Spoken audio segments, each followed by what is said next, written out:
The village in it with a map and a plan. No place too tiny for this determined man. Crossing the counties one by one, you'll see in every English corner a bit of history.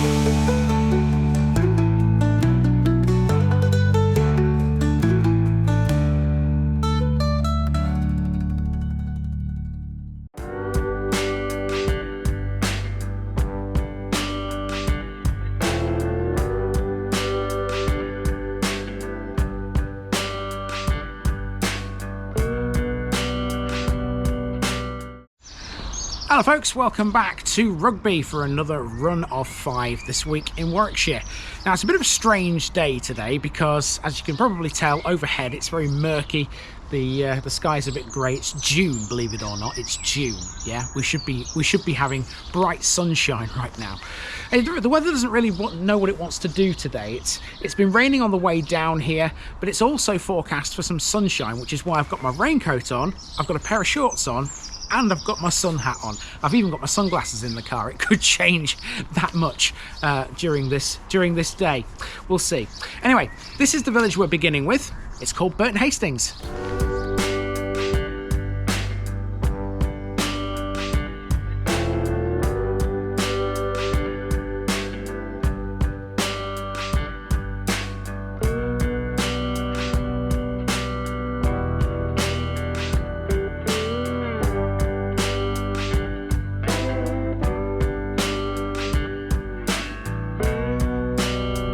Burton Hastings, fortified settlement belonging to the Hastings family. We're back in Rugby this week, and we're going to restart this one almost exactly where we last left it.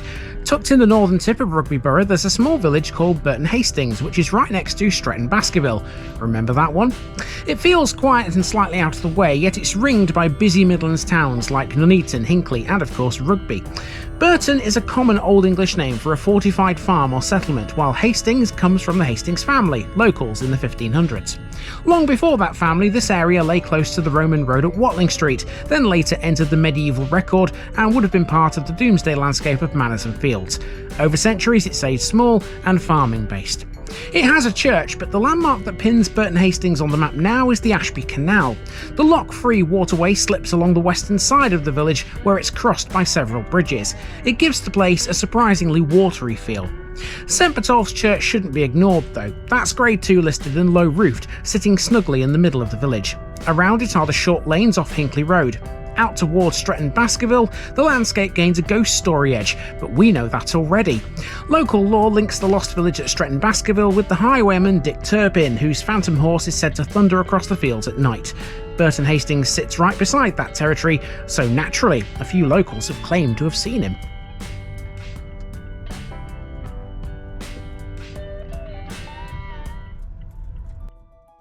Speaking of the locals, you will not find a long roll of celebrities here. Famous people are pretty much non-existent unless you count the medieval Hastings landowners, later local clergy and the farmers. Ordinary lives are lived out here. Parish business is handled through the Burton Hastings and Stretton Baskerville parish meeting. Current talk tends to be about planning, traffic on the A5 and keeping services going. It's very much the steady, everyday side of local government. Work has changed a lot here. Historically, it was all about agriculture and a bit of canal-related trade. Now, many residents commute to Nuneaton, Coventry, Hinckley or Rugby, while local jobs are mostly small-scale services and minor farming that still hangs on. Keep all that in mind as we set off for a walk today. This is a tiny parish framed by a Roman road, a canal, a river and some ghost stories, shaped by the Hastings family historically and commuters latterly. It's the sort of place you understand best by simply walking it.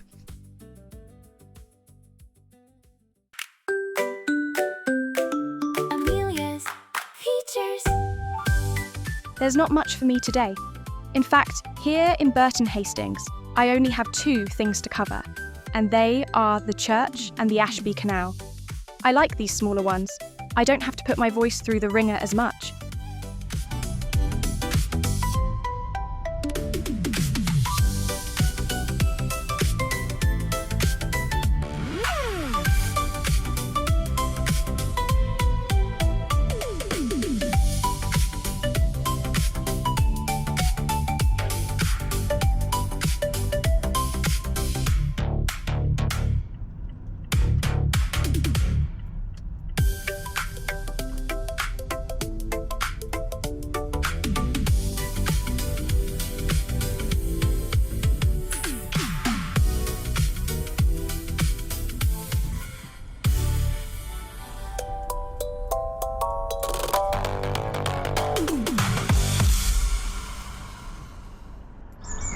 Right, so we've driven to our start point here in Burton Hastings, and we won't be here for very long because this is a very, very small village. We're beginning on a dead-end road. I think it's called Townsend or Town End Close, something like that. And we're just going to walk around basically in a big circle, taking in the old school and the church. When we've done that, we'll then head out towards the canal and towards the mill.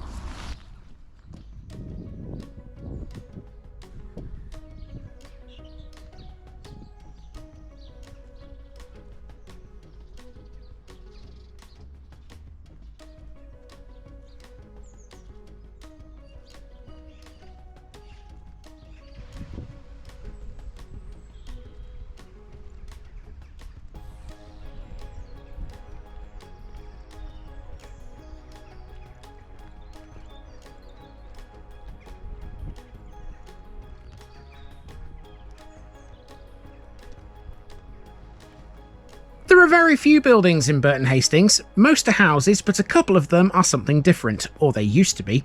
This one used to be the village school. Because this village has always been tiny, this school served only a short stretch of houses and farms. Records for Burton Hastings are thin, and that includes details about this school. You can just imagine, though, it was the sort of place where everyone knew exactly who sat where. Lessons were held in one plain room. The school eventually closed. Rural schools like this often shut when numbers dropped or when children were moved to larger schools in nearby places such as Hinckley or Nuneaton. The old school is a rather charming little house today. Now, as villages go, this one's not very big, as I said at the top. It's also quite bendy, quite windy. If you drive through it, you do twist and turn a few times. So we've already turned 2 corners because we've come down this road here past the church, and now we're turning again past these houses here, and there's another junction here. The road actually goes round to the left. If you go straight down there, that takes you towards the mill and the canal. Also, a few steps down here is the church, and that's next.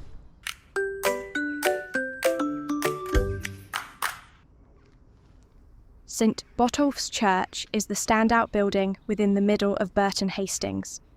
It sits on Mill Lane and is the oldest building in the village. It's a Grade 2 listed church, first added to the National Register on the 6th of October 1960.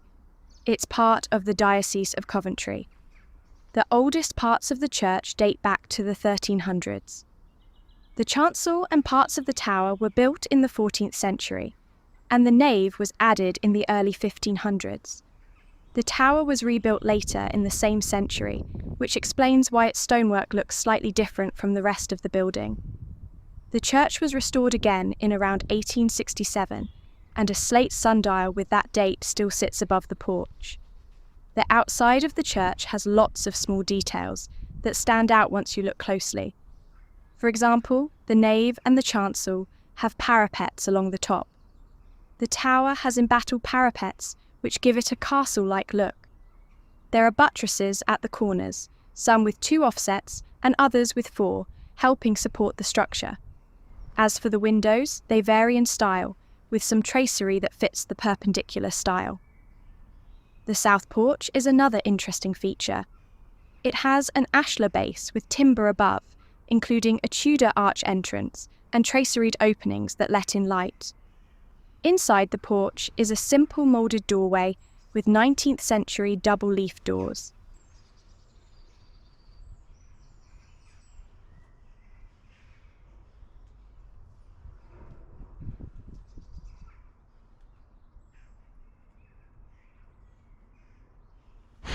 Right, from the church we've turned around and we're heading up a lane now that will take us back to the start via a footpath. I'll just show you whereabouts we are. So the church is up there. We've just walked straight down here after turning left out of the gate.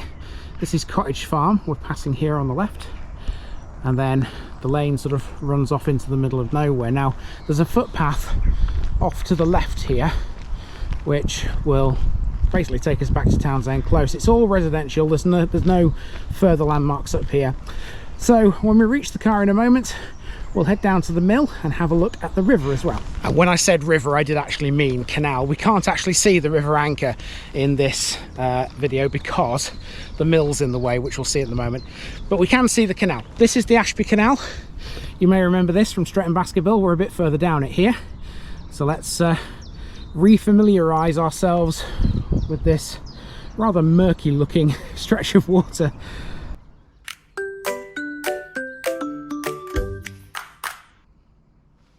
To the west of the main village cluster is the route of the Ashby Canal. Here's a quick reminder of some of the canal's history. It was first opened in 1804 and ran for about 22 miles. It was built after an Act of Parliament that was passed in 1794. It was designed mainly to carry coal from the pits around Moira and Measham. For a while it did just that, but the arrival of the railways in the 1830s and 1840s made life harder for the canal. In 1846 it was sold to the Midland Railway at a loss, and later years brought problems with mining subsidence. A major breach at Moira in 1918 nearly shut the canal for good, but it survived because coal transport was still needed during the First World War. It's lock-free, but it has plenty of bridges, one of which we're standing on right now. This is Mill Lane Bridge, which is number 8. One of the best-known spots here is the approach to bridge number 10, which is Pearson's Bridge. That carries an unsurfaced lane heading north from the village. The bridges are still important to it because this is still navigable all the way up to Snarestone. This part near Burton Hastings remains in use today for leisure boats and towpath walks. The bridges here, including number 10 and number 11, are reminders of the canal's working past. And you can access the towpath here as well, which is a good thing. Some bridges don't have access to canal towpaths, as I'm sure the walkers out there will know. But this one here does. It's a bit steep, so just be careful. And then to finish off, we'll have a look at the mill, which is just up here. It's at the end of the road. You can go no further than the mill. It's a nice way to end this video. About 200 metres up the road from that bridge, there's an old mill. This stands on another watercourse, one that's natural as opposed to man-made. Known as Burton Mill and perched on top of the River Anker, this has been part of the village for a very long time. The mill's history goes back even further than most people expect. Records say it dates back to the medieval period, but of course this building isn't anywhere near as old as that. The current Burton Mill has documented ownership from the 19th and the 20th centuries. The building itself is 3-storey and made of brick. Its water wheel and its machinery are thought to still be in place, along with later milling equipment. The River Anker would have supplied the water needed to power the mill in its earlier years.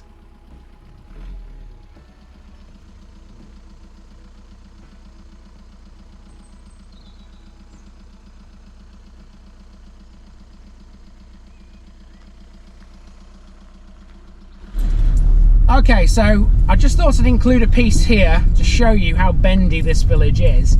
So I'm just driving back from the site of the mill and the canal, and this is the lane you use to get back into Burton Hastings. As you can see, it's quite narrow, but it's also quite bendy. You come around a couple of bends before you actually hit the village. Basically, you're going round a farm. There's the church in front of us, right there. And then turn here. You should be familiar with this by now. There we go, there's the village in front of us. And now we're going to drive this way, down here, because this will take us to a little hamlet called Shelford, which is also within the boundaries. As small as Burton Hastings is, it still has another settlement within its boundaries, if you can call it that. Here we're passing through Shelford, which sits about 1.5 kilometres southeast of Burton Hastings and is officially recorded as a deserted medieval village. Today it looks like open farmland, but a small settlement once stood here. The site of that settlement lies next to the modern Shireford Farm, which is marked as Shelford on old Ordnance Survey maps. We only know a tiny bit about Shelford. In 1508, Henry Smith enclosed a 130-acre park here, and it was important enough to be mentioned in a 1517 inquiry. Records don't mention Shelford again until the 1960s, when the area was partly ploughed and partly pasture, and surveyors could not find any obvious remains on the ground. In 1967, another visit noted a disturbed patch of land surrounded by ridge and furrow, with old tracks approaching from the northwest and the northeast. Those tracks suggest where the old village lanes once ran. Archaeologists generally class Shelford as having poor archaeology and only a small amount of evidence for the former village. That doesn't mean it was unimportant, it just means that very little survives today. And so, by heading through Burton Hastings and Shelford, we've put two small places on the map here, which not a lot of people would know. Loads of traffic races past them on the A5 every day, but how many cars make the turn towards them? Not many, I'd wager.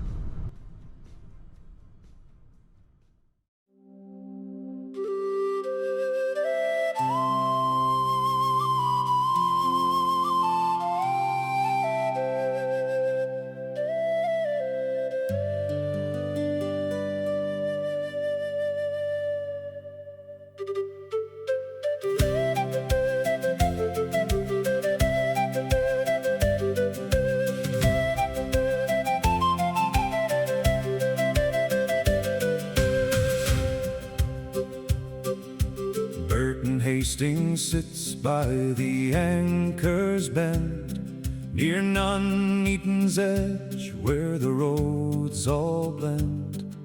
The Ashby Canal drifts past, slow and long, towpaths pulling you into this song.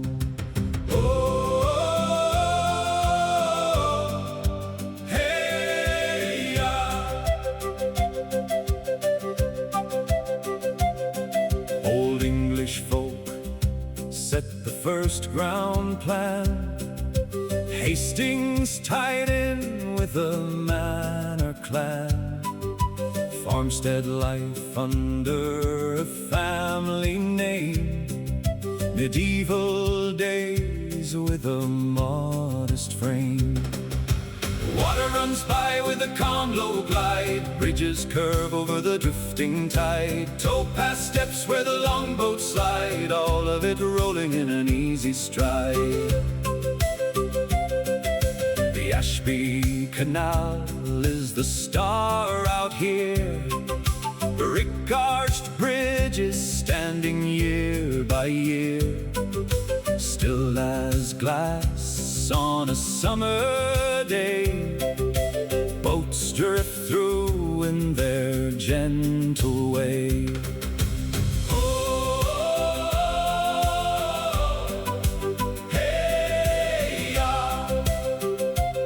St. Botolph's tower keeps a steady view. Fields stretch out with a soft green hue. Listed spots tucked around each turn. Plenty of history for you to learn. Water runs by with a calm low glide. Bridges curve over the drifting tide. Towpath steps where the longboats slide. All of it rolling in an easy stride. Stretton Baskerville brings a tale or two. Dick Turpin's ride, said to thunder through.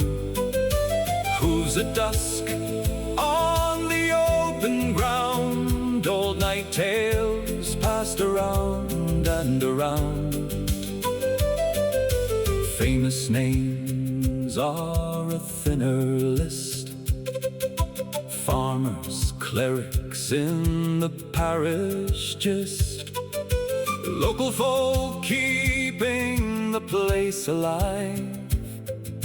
Working fields where the hedges thrive. Water runs by with a calm low glide. Bridges curve over the drifting tide. Towpath steps where the longboats slide. All of it rolling in an easy stride.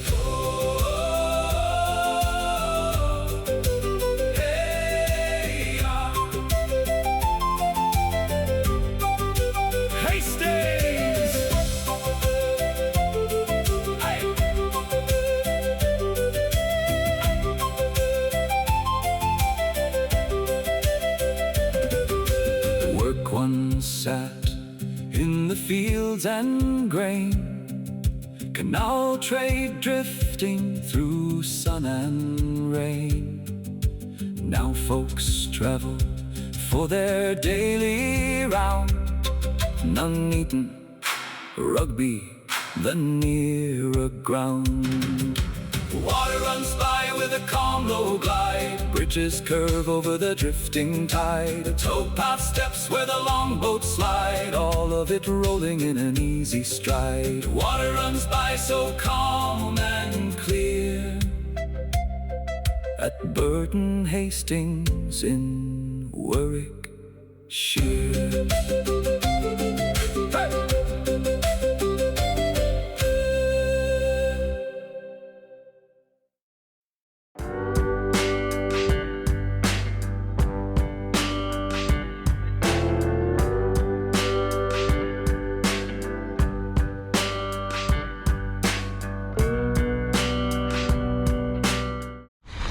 Hello folks, welcome back to Rugby for another episode out here in Warwickshire. And once again, the cap's on and the raincoat because the weather just doesn't know what it wants to do. Now, I'm actually standing here at a roundabout. You wouldn't know because the camera's not focused on it right now. What it is focused on is a pub that you can find on the roundabout. Now, the roundabout is known as 5 lane ends or 5 ways. And this is the pub that overlooks it. And this is apparently one of the best places in Warwickshire to go if you like Italian food. It's called the Axe and Compass, and you can find it on Wolvey Heath, which is within the parish of Wolvey.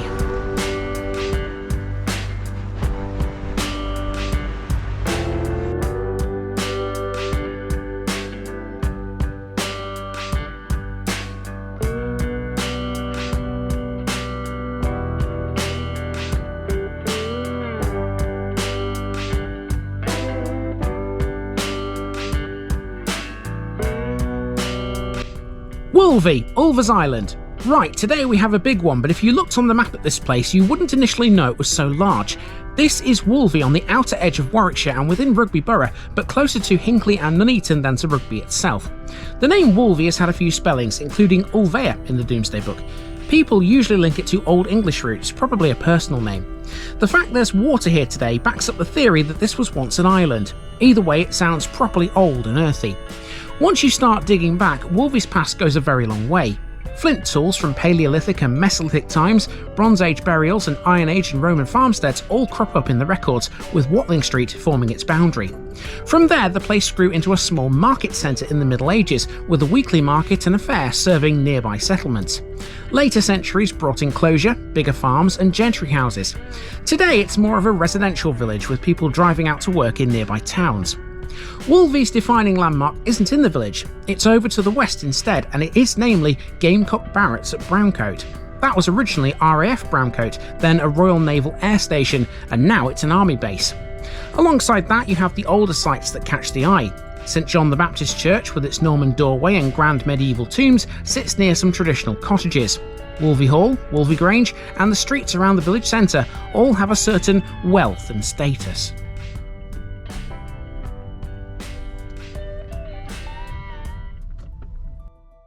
With such depth, it's no surprise that stories cling to this place like glue. There are wartime tales from the airfield days and the usual whispers of figures in old churchyards and manor houses. Nothing's firmly documented, but the landscape here almost invites that kind of talk. Names from the records also give Wolvey a bit of character. Medieval figures like Thomas de Wolvey and Sir Giles de Astley stand out, while later on Lord Overston at Wolvey Grange left his mark through Victorian rebuilding. Day-to-day life here now feels tied to practical matters. Parish discussions often circle around traffic on the B roads, new housing and looking after green spaces and footpaths. With bigger towns so close, Wolvey sits in that in-between space, trying to keep its own identity steady. Work has changed too. Today, many residents commute to Hinckley, Nuneaton, Coventry and Rugby, while small local firms and farms still tick along. Our work for today is to put all this on the map, and there's a lot to discuss.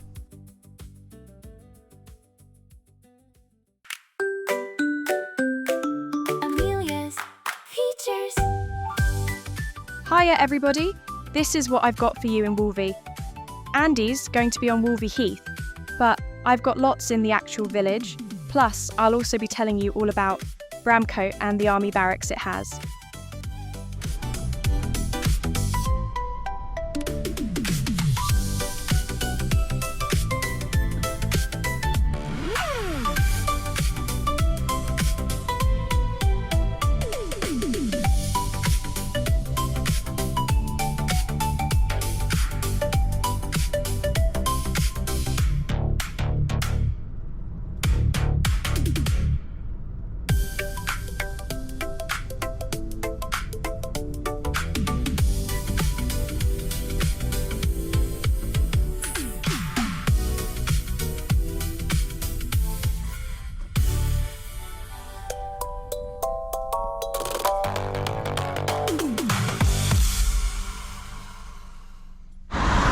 Right, okay, so we've driven to our start point through Shelford from Burton Hastings yesterday, and we're at 5 lane ends, or 5 ways. Here's the roundabout, which I was talking about at the beginning of this episode. Now, if you were to go over that roundabout and down the road that's straight over, that takes you down into Wolvey. We'll be doing that in a moment. But before we do that, we have to, of course, cover this pub, the Axe and Compass. And as I said, this is good if you like Italian food. Let's get started with the area known as Wolvey Heath, which is to the northeast of the main village. This has a big roundabout called 5 Ways, and on that roundabout is the Axe and Compass. This is a pub which has been a landmark on this stretch of road for a long time. Today the pub is run under a slightly different company name, Pesto at the Axe and Compass, mixing Italian food with a classic English pub setting.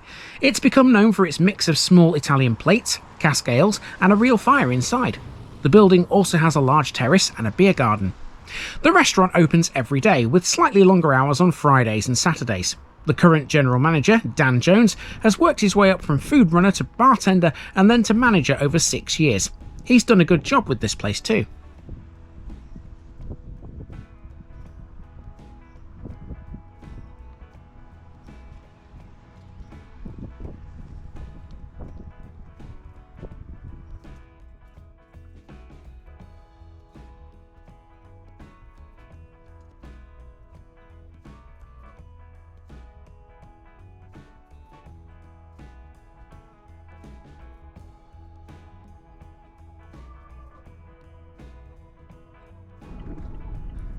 There's far more to Wolvey Heath than that pub. It looks like a quiet patch of land today with a few houses here and there, but the area holds some very old features. One of the best recorded is the moat at the Hermitage, which is to the right of this road we're on now. It was first marked on the 1887 Ordnance Survey map. It was a proper medieval moat with a ditch cut around a building, and although it's been filled in now, parts of it were still visible when it was last resurveyed. It lies about 300 metres south of 5 lane ends. On the other side of this road there's a collection of lanes. On one of them there used to be a windmill. Wolvey once had a massive 27 windmills in the area during the Middle Ages. Mind you, it makes sense because the land here rises gently above the Anker Valley. Another feature linked to Wolvey Heath is Temple Hill, which is a bit further up this road where it bends left. Close to that bend is Temple Farm, which stands on land once held by the Knights Templar. The farm is still there today, and it's now run as a bed and breakfast. The Templars held land across Warwickshire, and the Wolvey site is one of the places where their presence is still remembered. As if all that wasn't enough, south of the heath the ground drops towards the River Anker, and just north of the river is an area of wetland. The wet ground here comes from a mix of sand, gravel and clay soils that sit between the higher heath and the river. There's a patch of land which is now recognised as a wetland reserve, and it's on the corner just before the road reaches the route of the Anker.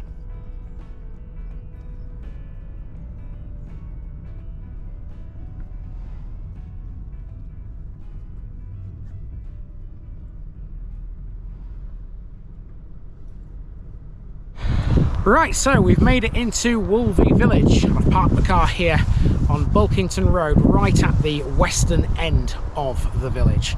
And basically, we're just going to have a nice walk around this place. It should be fairly easy, this one, to be honest with you. The difficulty with Wolvey is the size of the parish. We've already seen that it includes Wolvey Heath. It also includes something called Bramcote, which is further up this road here, you see. Now, I won't be able to go to that because mostly it's an army barracks, and Amelia will tell you a bit about that at the end of this episode. So let's see what's actually in the village itself. We're going to start with the school, which is just across here.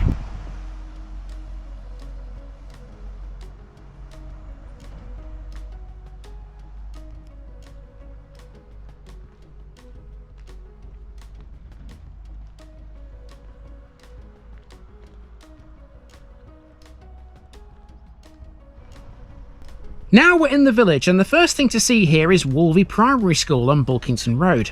The school is a Church of England primary and takes pupils aged 4 to 11. It's a voluntary controlled school and has 182 pupils split almost exactly half and half between boys and girls. The school has been inspected by Ofsted several times over the years, and its most recent full inspection took place in June 2023, where it was rated good overall. And good is certainly how it appears to be, given what it can offer. It has things like Year 3 swimming, a forest school for Year 5, and a mix of other day-to-day activities and outdoor sessions. It plays a solid part in school life for children in and around Wolvey. It actually had a predecessor school, which we'll see the site of later.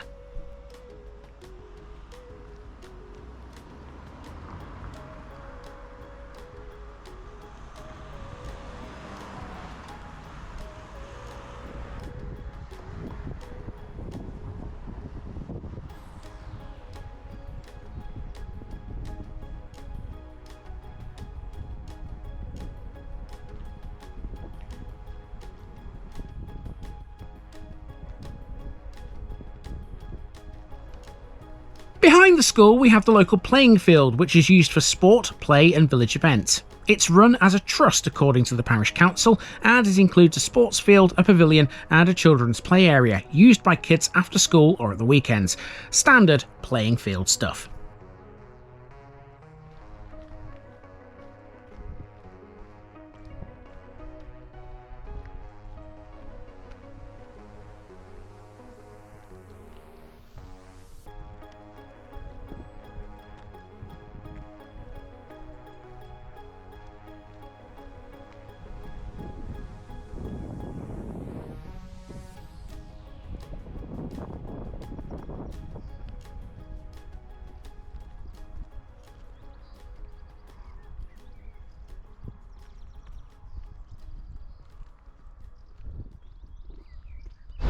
So we've just made our way down Piper's End there, which takes us to this road here. And this road leads to the middle of Wolvey. There's a roundabout, there's a double roundabout actually in the middle. On the way we'll catch the Bowls Club, that's next. I don't think Wolvey is the kind of village that you'd class as being rather beefy in terms of residential housing, but it does appear that there are going to be a few more very soon. As you can see, there's a building site here, so maybe this is an expanding village after all. Right, to the Bowls Club.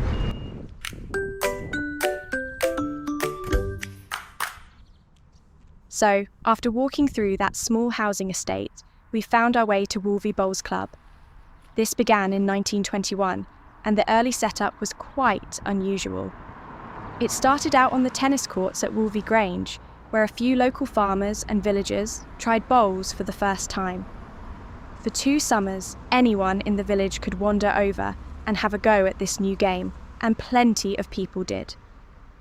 The land at the time was part of the Lloyds estate, and when parcels of it were auctioned off in 1921, Percy Toone, who owned Wolvey Grange, bought a piece. He had it laid out as a 4-rink green. By 1935, it had become a private members' club. More land was added later, turning the green into 6 rinks, and the first clubhouse was built in 1939, paid for through fetes and donations held on the lawns of the Grange. From the 1950s onwards, the clubhouse kept growing. Each decade brought another bit of building work. The veranda was enclosed, a bar and an office were added in the 1960s, and in 1992, the main hall was extended with a new kitchen. All of this was paid for by its members. In winter, the place changes completely. The green is quiet, but the clubhouse stays busy with skittle evenings 2 or 3 times a week. Craft groups also meet here on Wednesday mornings, with around 30 people taking part in things like knitting and cross-stitch.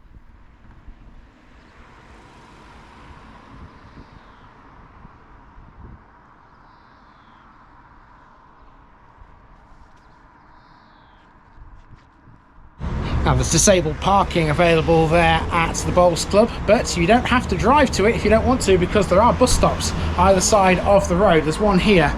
So this one, as you can see, is served by the 74. So we've got the 74C, and it's also served by the 241 as well, which goes to Nuneaton. So those are the buses you can catch to Wolvey. Now, this bus shelter is also dead opposite this lovely thatched cottage. Check that out, that's brilliant. And then you're on the double roundabout in the middle of the village. We're heading this way, through this little garden, towards the village hall.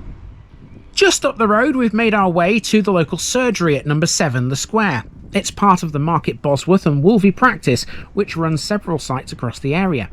This surgery opens on weekday mornings, with the day usually starting at 8:30 AM.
Okay, so we're at the village hall now. We'll talk about it in a second. Just before we do, we're going to leave a card on the notice board. Generally speaking, when it's threatening rain or it is raining, I don't leave these because they disintegrate, but I can with this one because it's inside an actual board with a door that shuts, which is helpful. I wish they were all like this. There we go. That is Wolvey in the books. Let's talk about the village hall.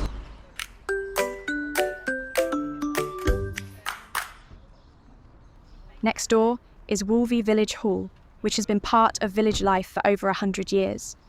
It opened on the 4th of April 1920 as a memorial to people from the parish who served in World War I. The idea first came up at a parish council meeting in December 1918, only weeks after the war ended. A committee was set up in 1919, and the plan moved fast. Money came from donations, local fundraising, and a bank loan of £160, which 4 committee members agreed to guarantee. The hall was finished after just 15 months. Inside the hall, a roll of honour was put up to remember those who served in the war. Later on, the list was updated to include names from the Second World War as well. On the wall facing the square, there are 2 plaques added to mark the centenary of the start and end of World War I. Over the years, volunteers have repaired, improved and updated the building. A major refurbishment took place in 1963, which helped modernise the space and keep it useful. The hall is now a registered charity, and the committee still meets regularly to look after bookings. Inside, the hall has a large main room with a stage and a sprung floor, which can seat up to 130 people. There's also a smaller room at the back that can hold around 36 people. In all, Wolvey Village Hall remains one of the most used buildings in the village. Right, heading away from the village centre for the time being, we're coming onto Wolds Lane. The square becomes Wolds Lane, and again it's residential for a bit. There's another nice thatched cottage there. We'll check that out in a moment. Here are some of the other houses around me. Essentially what we're doing here is we're heading for a chapel, which is not on this road, it's just off it to the left. It's on School Lane.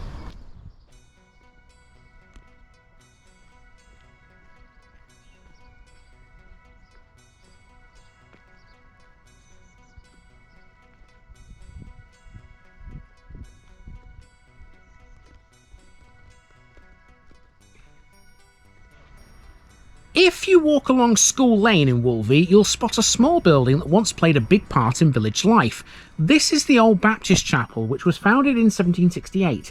It's one of the oldest recorded non-Anglican places of worship in this village.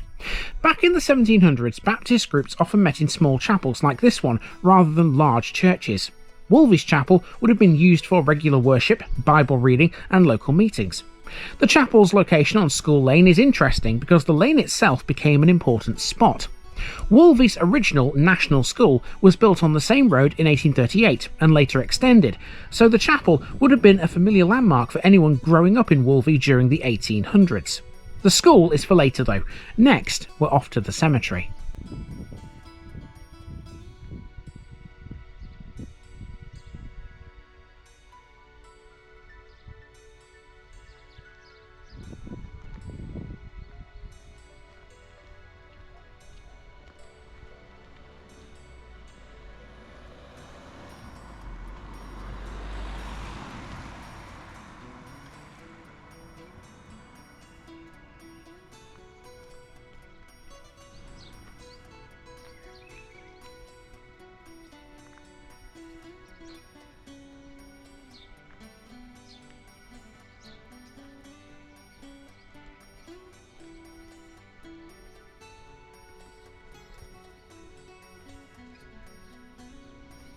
If you head out towards Wolds Lane on the edge of Wolvey, you will find the village cemetery tucked just off the bend in the road. The entrance is easy to miss because the cemetery sits back from the roadside and cannot be seen until you're almost at the gate. The cemetery is separate from the churchyards in the centre of the village. It was created as an additional burial space rather than part of the older church plots. Although the cemetery is small, it's fully mapped and photographed on Find a Grave.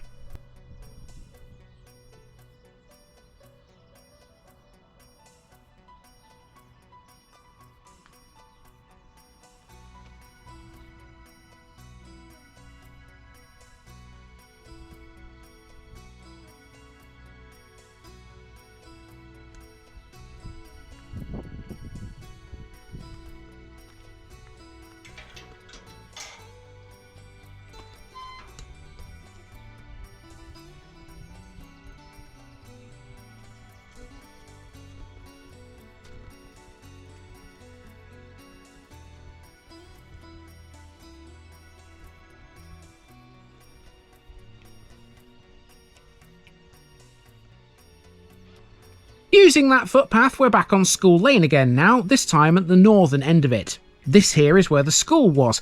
The school served the village for decades, and by the late 1800s it was teaching around 120 pupils. Now there are modern houses on the site of the old school, but as you can see there is still a part of the building on School Lane. This has got a plaque on it, which we ought to have a read of. So let's, shall we?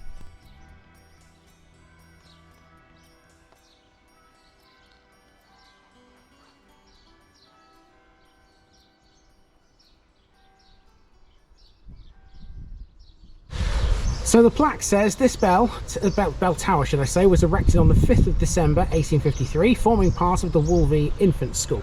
The school was closed in 1973. These houses were erected on the site in 1998.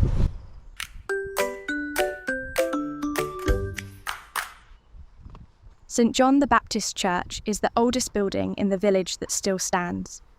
It dates from the 12th century, with later work in the 13th and 14th centuries. The building you see today is a mix of those periods, which is why different parts of it look slightly different in style. The church is built mainly of red sandstone, and the tower rises above the village so you can spot it from the surrounding lanes. The tower is one of the most important parts of the church, 14th century in date, and with a set of 3 bells. One of the bells is dated 1671, the other is from 1711. The tower also has battlements and corner pinnacles, which give it a strong, square shape. Inside the church, there are several highlights. The south arcade is 13th century, with pointed arches and round columns. The north arcade is slightly later, from the 14th century. There is also a 14th century piscina in the chancel, which was used for washing communion vessels. The church has a 15th century font, carved from stone, which is still in use today. The churchyard is still active for burials, even though there's a separate cemetery. The lich gate at the entrance is Victorian, added during restoration work in the 1800s. The church itself was restored in 1889, when the roof and the interior were repaired.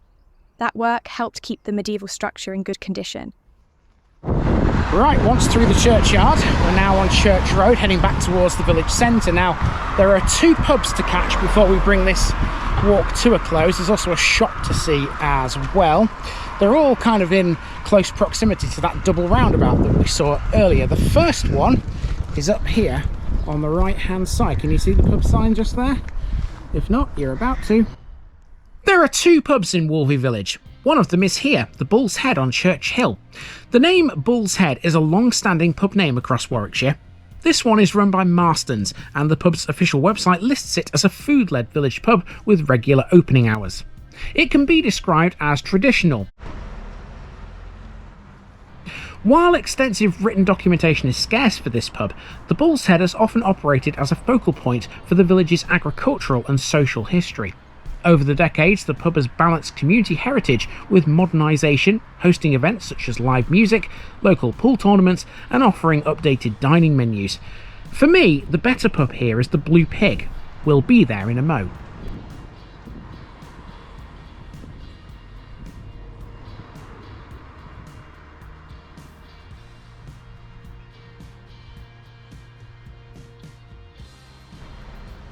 Nicholson's Stores also sits on Church Hill. It's the main shop and post office here. The name Nicholson's Stores comes from the Nicholson family, who ran the shop and the post office for decades. Trade directories from the early 1900s list a Mrs. Nicholson as the postmistress for Wolvey.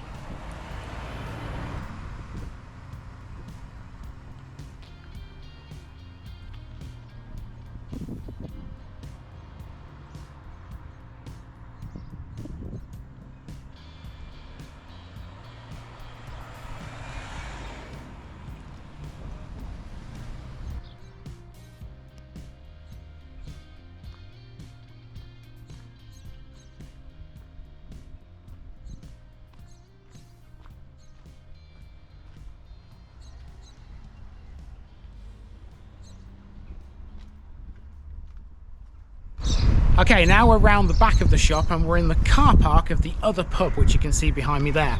That one is called the Blue Pig.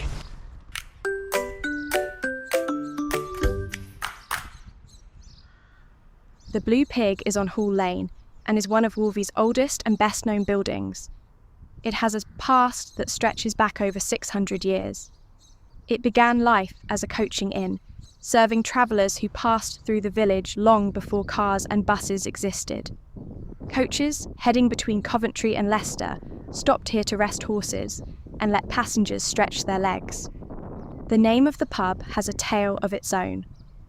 According to local tradition, the inn was once called the White Boar, which was the emblem of Richard III.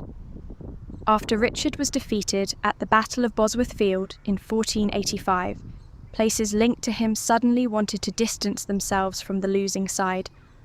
The legend says that inns with the White Boar sign quickly repainted their boards blue, turning them into blue boars. The blue boar was the emblem of the victorious Earl of Oxford. Over time, Wolvey's inn became known as the Blue Pig, keeping the colour but swapping the animal for something a bit more eye-catching. In recent years, the Blue Pig has had a new burst of life. The pub underwent a £115,000 upgrade, which included improvements to the inside and a full refresh of the outdoor garden area. Visitors can enjoy food and drinks while sitting under beams that have been in place for hundreds of years. Right, so directly opposite the Blue Pig you'll see this driveway, and this leads to Wolvey Hall. Now obviously it's a private driveway, we can't go down there, so we can't actually see the hall itself. So Amelia's going to tell you a little bit about this place, but while she does, we're going to walk down here to capture the rest of the village, because between here and the end there's some quite nice properties I think you ought to see.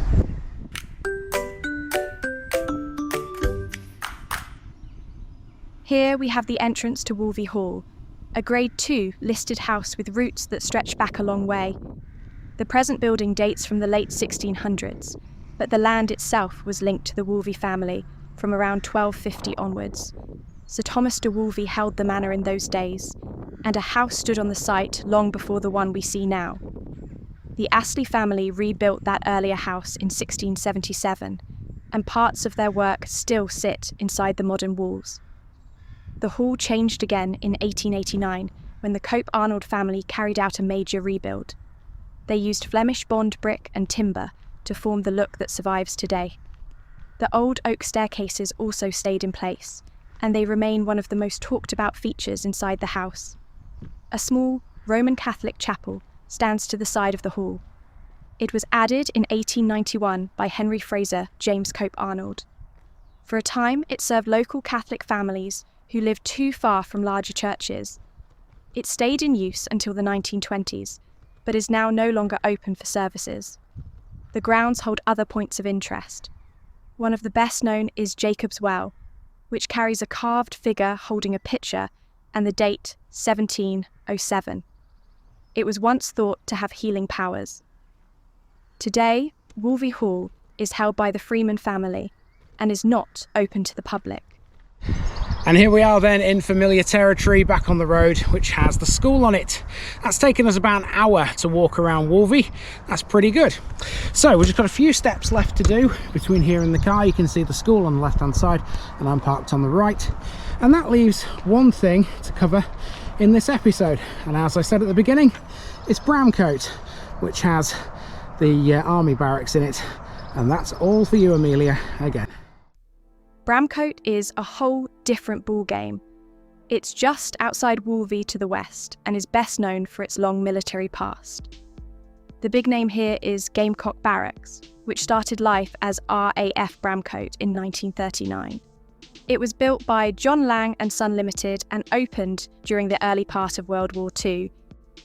RAF crews trained here on aircraft like the Vickers Wellington, and several Polish bomber squadrons were based on the site during 1940. After the war, the airfield was handed to the Royal Navy and became RNAS Bramcote, which also went by the name HMS Gamecock. In 1958, it switched again, this time to the British Army, and the place became Gamecock Barracks, which is still in use today. The runways have long gone, but the site remains active, with No. 30 Signal Regiment based there now. Bramcote is kind of like its own private little village built around the barracks. It has its own church, dedicated to St. Nicholas. Although it's not a large building, the church is simple in layout, with a neat churchyard and a calm feel inside. Bramcote also has a lighter side thanks to Bramcote Water Golf Club. That's not part of the barracks, but you can bet your bottom dollar army personnel use it. The club is known for its relaxed pitch and putt layout and its popular foot golf course. Foot golf is exactly what it sounds like. You kick a football around a golf-style course and try to get it into big cups in as few kicks as possible. The site is open to casual visitors, families and groups, and it is often used for birthday outings and friendly games.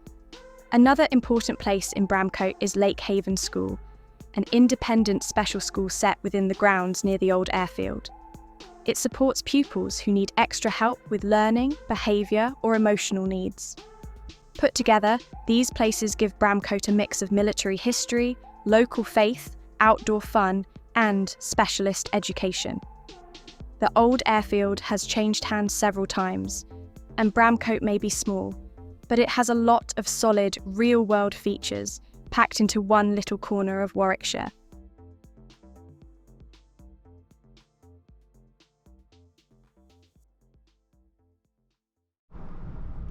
Wolvey comes across as a place with a long past starting with flint tools, Bronze Age burials, Roman farmsteads and the line of Watling Street. It later grew into a small market spot with fairs, farms and gentry houses. Inside the village there are loads of little bits to pique your interest, like the Bowls Club with its long history from 1921 and the village hall built in 1920 as a memorial to those who served in World War I. The Old National School of 1838 is also something well worth mentioning. Bramcote brings in the military side. RAF Bramcote from 1939, the later RNAS Bramcote, and then Gamecock Barracks, now housing No. 30 Signal Regiment. In all, this is a mix of local spots that still matter today, and it's really cool.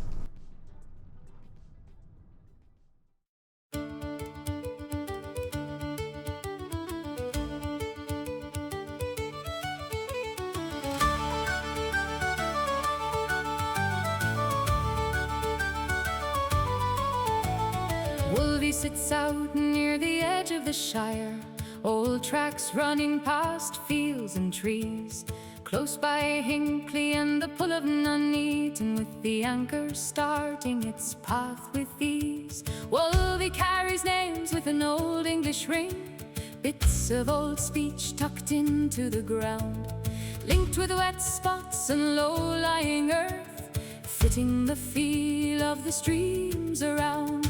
Wolvey in Warwickshire, Wolvey in Warwickshire.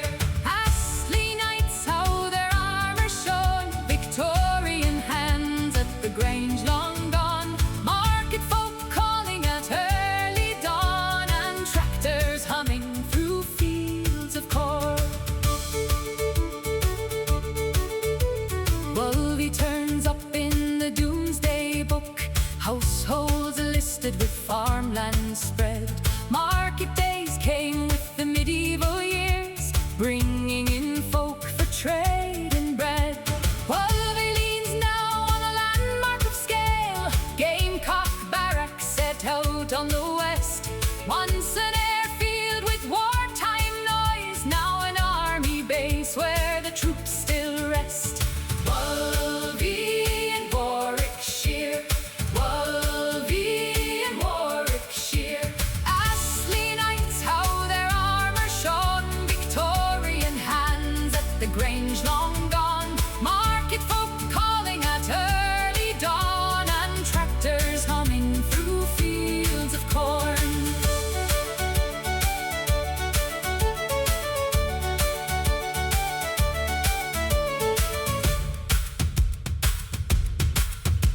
Wolvey keeps sights that pull the eye, St. John's Tower with its Norman door, cottages tucked by the bend in the road, old halls standing with timber and floor. Wolvey has talk of lights on the road, Watling Street with its odd late gleam, airfield yarns from the wartime nights, and figures set to drift by the green. Wolvey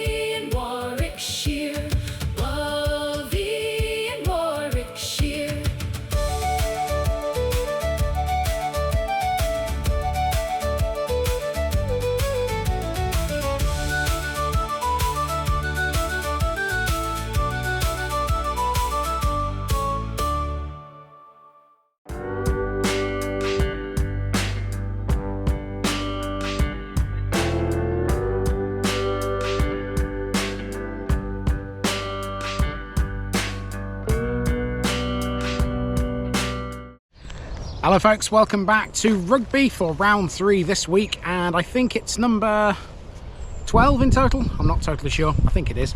Anyway, today I brought you to a very, very nice little village which has quite a few quirky features. In fact, the pub is definitely one of them, as you'll see. This one here though is also quite quirky. As you can see, there's an actual car park in this place, despite the fact that this is one of the smallest villages that Rugby has. It has its own little car park at the northern end of the village. It's quite handy if you want to have a walk around. Well, that's exactly what we're going to do. This is Withybrook.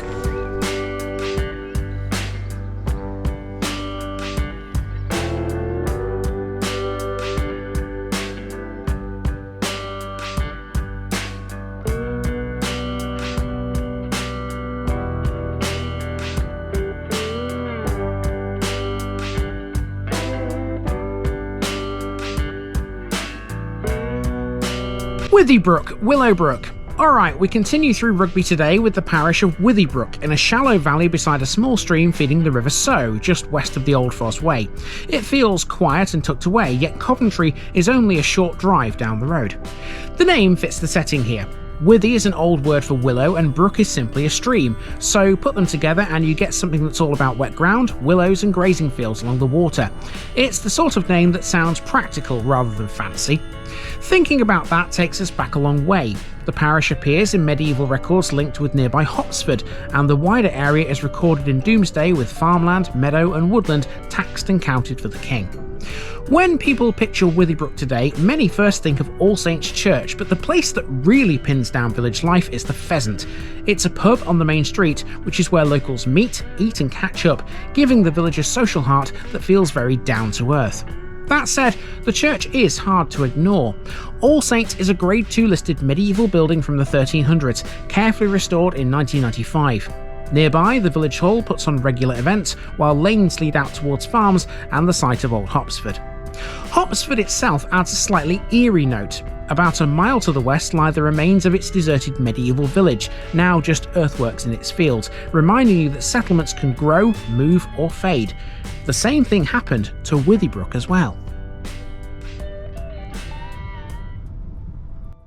Modern stories are more personal. Local history pieces have been written about this one, talking about young men leaving for London or even Canada in search of work. National headlines arrived in 2005. That's when the farmer, Michael Boffey, was killed confronting thieves trying to steal his Land Rover, a case that was later reported widely and ended in manslaughter convictions. It was a harsh story for such a quiet place, and people still mention it some 21 years down the line. Work here is long centred on the land. Withybrook has loam soils, pasture and arable fields, with the Oxford Canal and the Trent Valley Railway nearby, once helping move goods grown here away. Today, many residents commute to Coventry, Rugby or Nuneaton. So this is Withybrook, a place named for willow banks with medieval earthworks, a 14th century church, a lively pub, family stories, hard news and steady farm work. It's a small place, but we'll put it on the map all the same.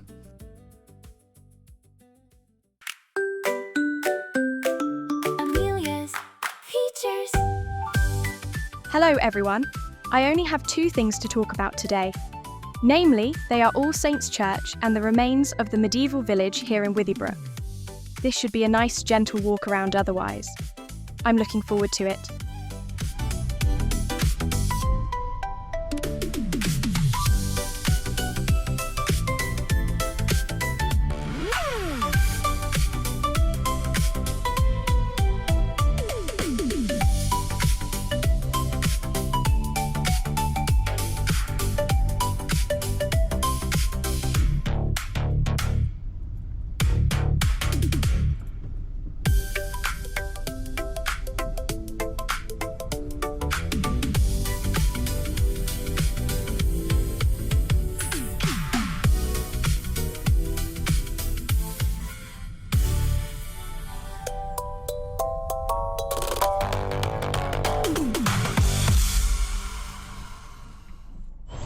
Okay, so we're starting at the car park then, which I showed you in the intro to this video.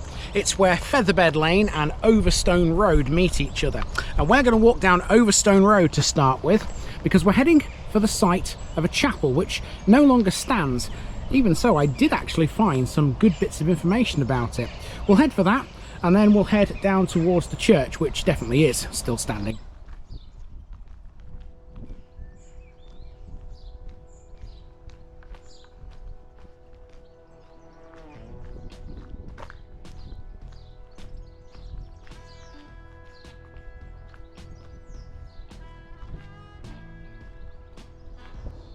After walking from that car park through Overthorpe, we find ourselves at a piece of land that looks a bit overgrown. This is the site of the former Withybrook Congregational Chapel. It was a small, nonconformist place of worship that stood in the village from the 1840s onwards. The chapel stood about 300 metres northwest of All Saints Church, the medieval parish church. This put it slightly outside the main cluster of older buildings, but still close enough to be a part of village life. It never grew into a large or heavily altered site. In time, the chapel closed and the building was demolished. Nothing of it stands today, and we don't have much to go on records-wise. The website Our Warwickshire has an archive which shows a 1936 photograph of the chapel before it vanished.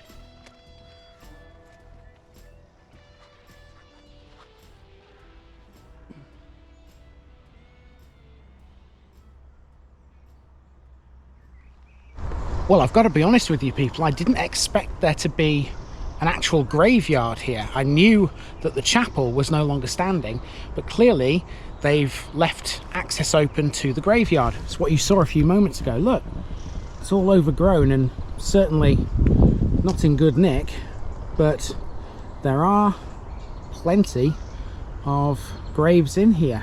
I wonder how big this is, because it doesn't look particularly massive on the map, the site of this, but it clearly goes for quite a distance down here. Look. Let's go through these trees. Let's see what else is down here. I think this is the edge of it here.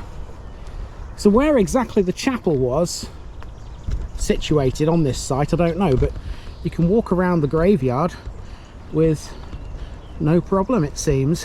It's very overgrown. It's not very well kept, is it?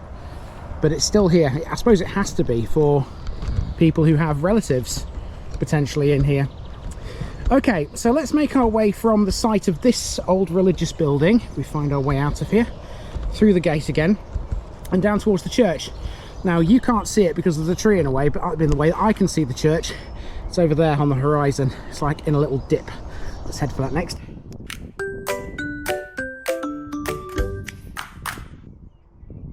All Saints Church in Withybrook is one of those places you can't really ignore. It began in the 1100s as a chapel linked to Monk's Kirby, so it was never fully independent in its early days. The building you see today still carries that early past in its layout and its position. The church changed a great deal in the 1300s. That was when it was rebuilt on a larger scale, with an aisled nave and a chancel set out in 2 bays. The work from this period forms the base of the structure that survives now. Later on, in the late 1400s, the church was updated again. That time, the chosen style was the perpendicular Gothic look that spread across England during that period. The northwest tower was added, and it still stands out as one of the most eye-catching parts of the building now. The 1800s brought 2 rounds of restoration. The first was in 1821, and the second in 1890. Both were carried out to repair aging stonework and keep the building in good condition. More recently, the church had another major restoration in 1995.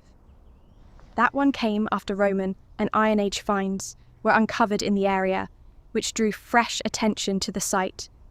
The work carried out in the 1990s helped secure the building for the future.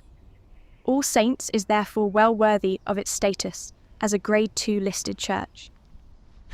Okay, so if you come out of the church using the actual gate instead of crossing the field, you go over a bridge that crosses this little brook, and I'm assuming that this is the Withybrook, the Willow Brook, that gives this village its name.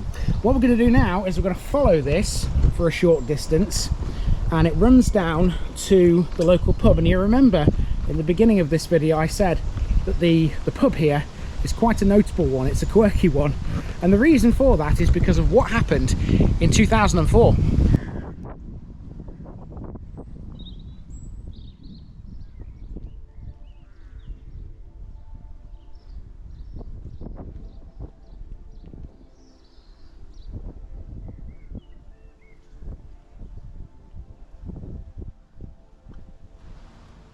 Now we're at the Pheasant, next to the small brook that gives the village its name. It's a traditional free house with open beams, and its spot beside the water makes it one of the first places people notice when they pass through. For decades, this was a pub known as the Half Moon. Even with the newer name, locals still remember the Half Moon era, and some of the older people around here still call it that. The current owners took it over in 1981. When they bought the building, they turned it into a traditional eating house with a focus on good food and a relaxed feel. One of the most talked about moments in the pub's recent past came in August 2004. Under landlord Derek Guy, the Pheasant brought in a full indoor smoking ban. This was long before the national ban came into force. It was rare at the time for a pub to take that step on its own.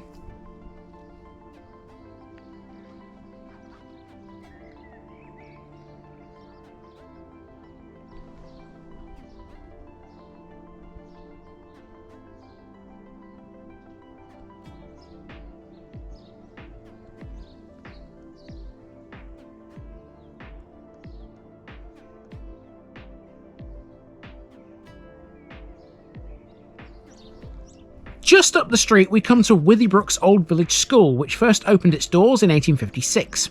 At the time it was known as a national school, part of the system set up to give basic education to rural areas. For a small village, having its own school made a big difference. The school kept going for exactly 100 years.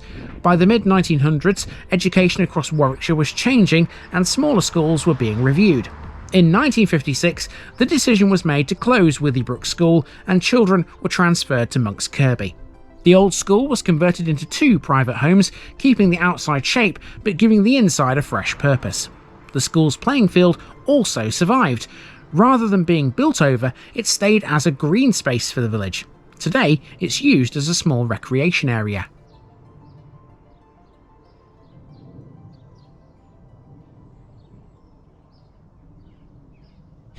Now you may have realised this already, you may have not, but if not, don't worry, I'm going to tell you.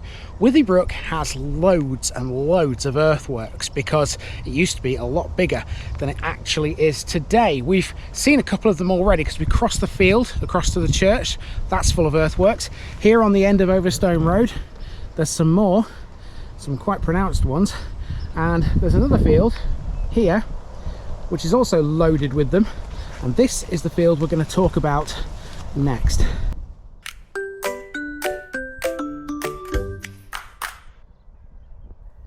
Withybrook has undergone considerable alterations throughout history. Its original nucleus may have lain 500 metres to the southwest in the now abandoned settlement of Hopsford, which is the subject of a separate scheduling. It was not recorded as a separate settlement until the 1100s. Earthworks now mark the site of the old village.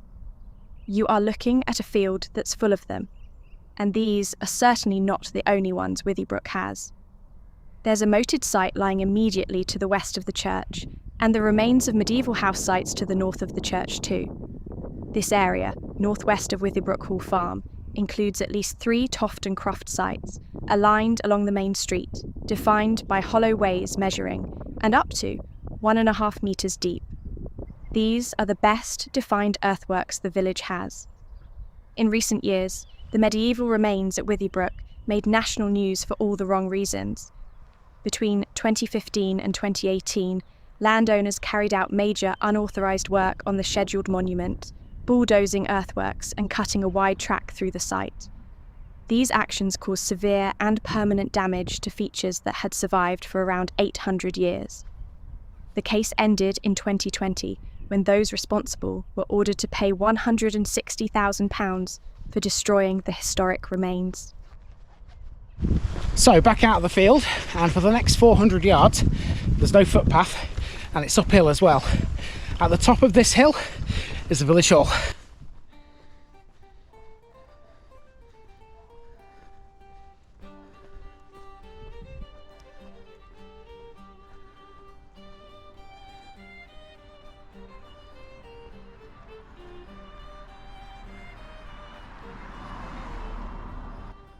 Lastly in the village we have Withybrook Village Hall, which has been part of village life since 1928. Over the years, it's become the main indoor space for gatherings in the village, and its role was strengthened between 1964 and 1968 when its governing documents were updated. That improvement made sure the hall served the whole neighbourhood. It's run with the same aims ever since. In July 1988, the hall was officially registered as a charity. Its size makes it suitable for small and medium-sized groups, and it remains one of the most used buildings in Withybrook Village. Today, the hall can hold between 50 and 80 people depending on the type of event. It has a fully equipped kitchen and the option of a staffed, licensed bar for private functions. Even after almost a century, the hall continues to play a steady part in village life in Withybrook.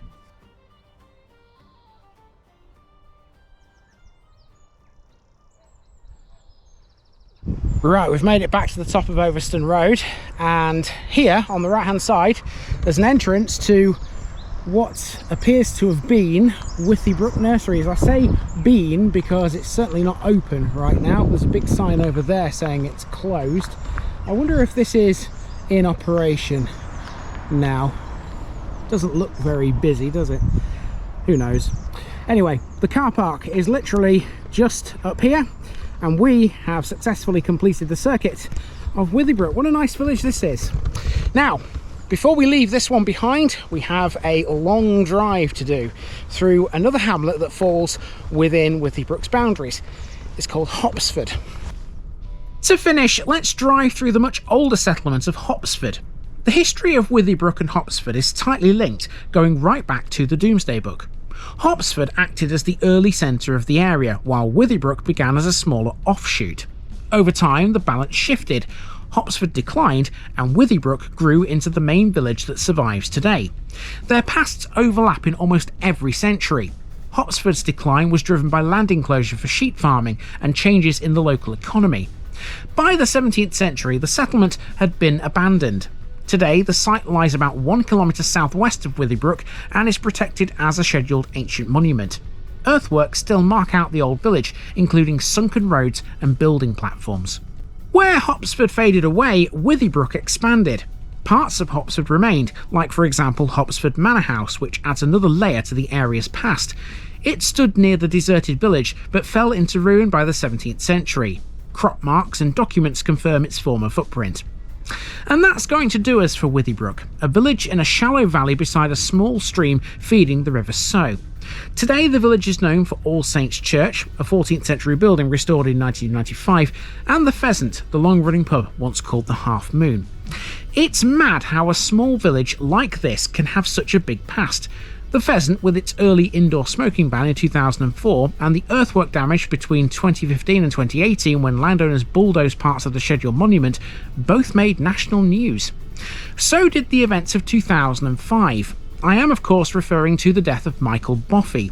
It was one of the most shocking events ever linked with Withybrook.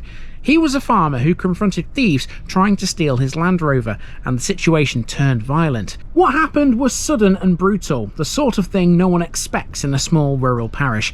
It quickly became a national story. The case led to manslaughter convictions, and the court hearings drew attention far beyond Warwickshire. It felt like something that belonged in a city crime report, not a small village between Coventry and Rugby. It's one of those moments that changed how people thought about safety, theft, and the risks faced by farmers working alone. It's a low note to end on, yes, but one that must be included.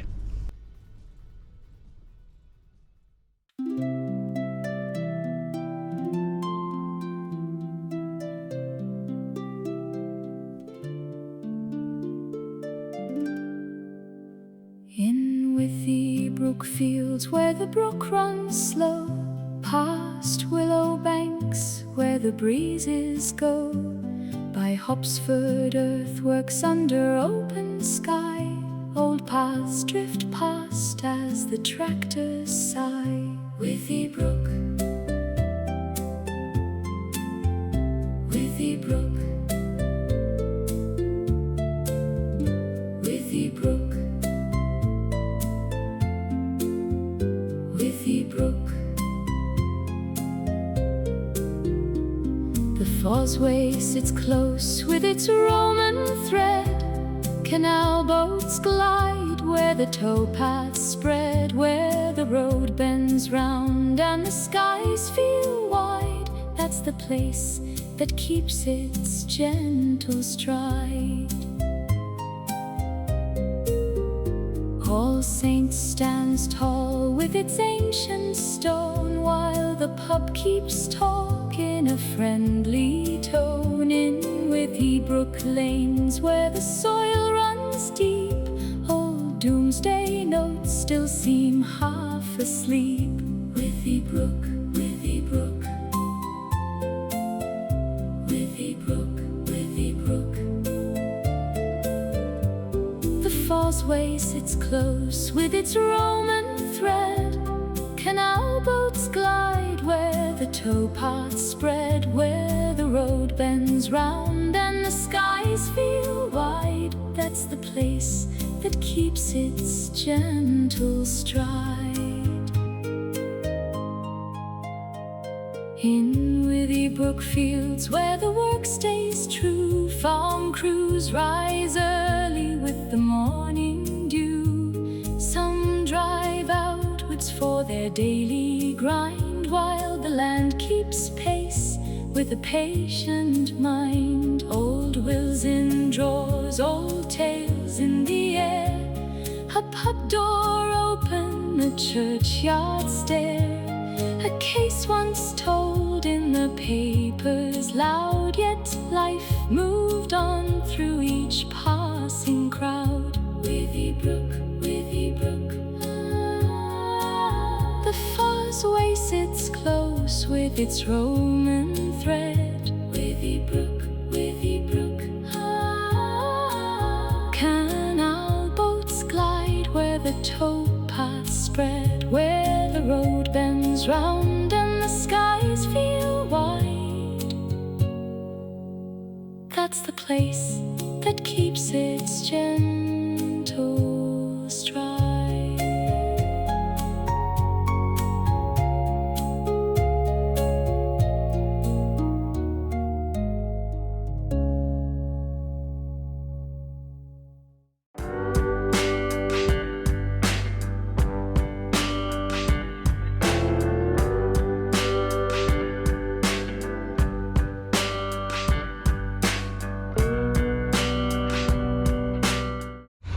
Hello folks, welcome back to Rugby. Now today you've got two for the price of one, because today we're walking around two little villages.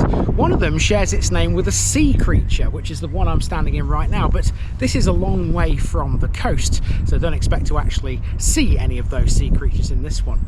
In the other one, we'll be talking mainly about the railway and a church. These are the lovely two villages of Shilton and Barnacle.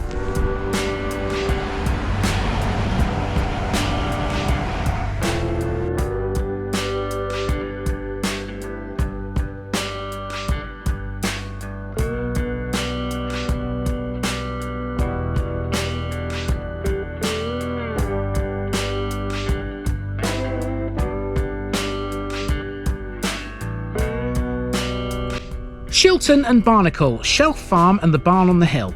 Right, today let's get one thing straight right away. We're not at the seaside. In fact, we're in one of the furthest places from the coastline in the UK. So why on earth are we going to be talking about barnacles? Well, if you don't know, a barnacle is a small sea creature that sticks itself to hard surfaces like rocks, ships, piers, whales and even turtles.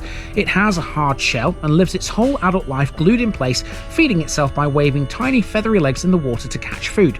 Interesting stuff, but also completely irrelevant to the village we're about to see. Tucked between Coventry and Hinckley, just inside the Rugby side of Warwickshire, there's a place called Barnacle within this bit of land. It's part of the parish of Shilton and Barnacle. Barnacle began as Burn Hanger, often explained as Barn on the Hill, with later spelling slowly turning that into the modern form. The name Shilton goes back to Domesday, written as Skelf tone, usually taken to mean a farm or a settlement on a shelf or a ledge of land. If you wind the clock right back, Shilton appears in 1086 with just 8 households, a tiny place in the Warwickshire countryside. Barnacle is there too, under its older name, with no wavy-legged sea creatures in sight. Sorry all. These days, many people would probably point to the Shilton Arms as the landmark that sums this one up. It sits on the main street by some old weavers' cottages and near the railway, a reminder that these have long been a pair of working villages rather than pictures on a postcard. Once you start looking around, more landmarks pop up. St Andrew's Church with its medieval core and later work by George Gilbert Scott, the Little Baptist Chapel in Shilton, the Methodist Chapel in Barnacle, and Barnacle Hall all give you solid points on the map. Stories cling to those places too. Barnacle Hall has Civil War links with tales of royalist owners, Roundhead attacks, and a house burned and rebuilt, which naturally leads to the usual whispers about uneasy spirits and creaking corridors on dark nights. Famous names are thin on the ground, but that almost suits this one.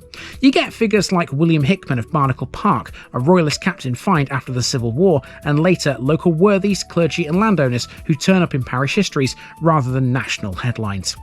Right now, parish life is shaped as much by meetings as it is by myths. People always keep half an eye on issues like HS2 works in Warwickshire and how big transport schemes might affect them. It's all flanked today by the rumble of trains and motorways nearby. Amelia's features. Hello folks, today I'm going to be very active in Shilton, but not so in Barnacle. Shilton has the main features here, but take nothing away from Barnacle. That too is well worth a look. Here's what I'm going to be covering.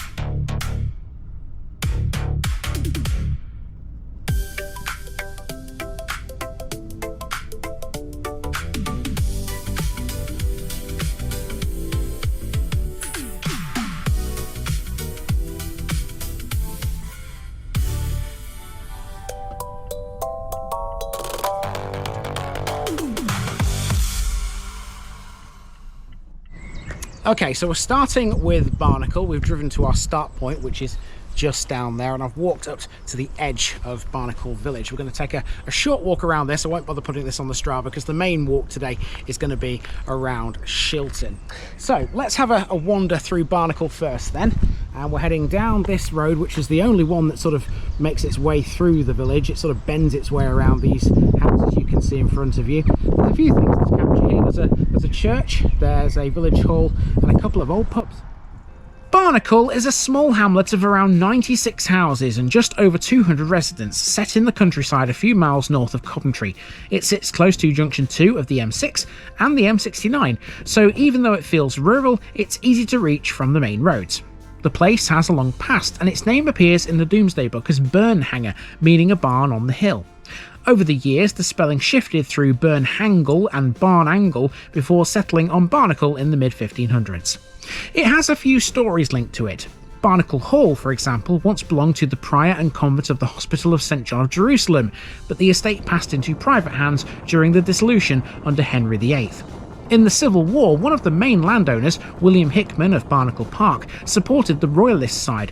Parliament fined him and seized his estate for delinquency, being in arms against the Parliament, though he was later pardoned when the monarchy returned. By the 19th century, most residents worked in farming, mining or hand loom weaving. There's not a lot of that happening now. Barnacle, just like Shilton up the road, is all about being a commuter village. It has a few nice landmarks though.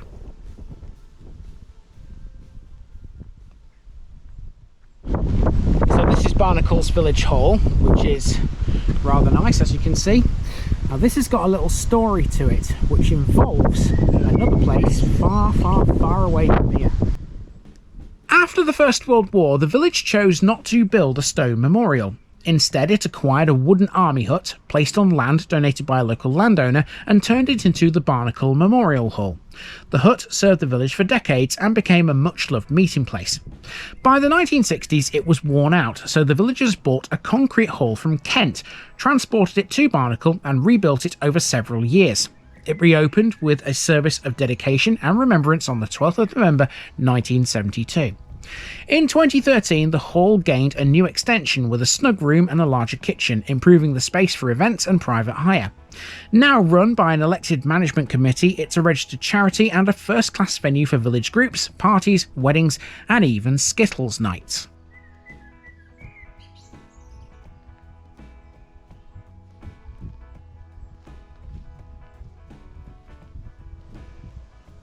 Barnacle had at least two pubs. One was called the Red Lion Inn, and it was here.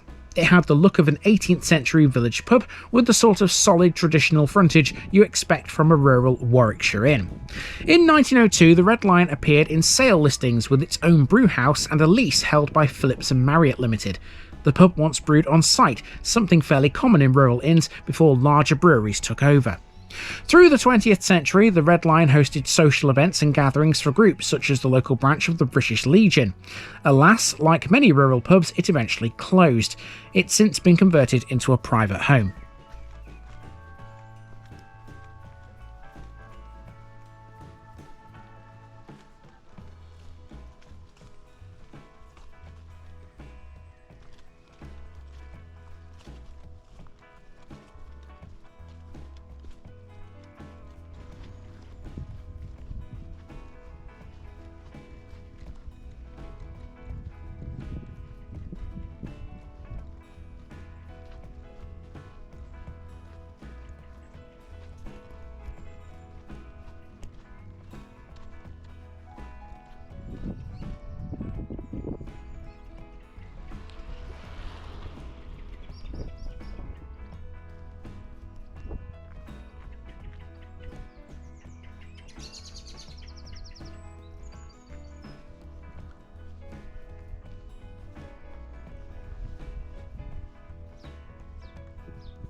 Barnacle has a long religious past, and for most of its early history it was tied closely to the parish church at Bulkington.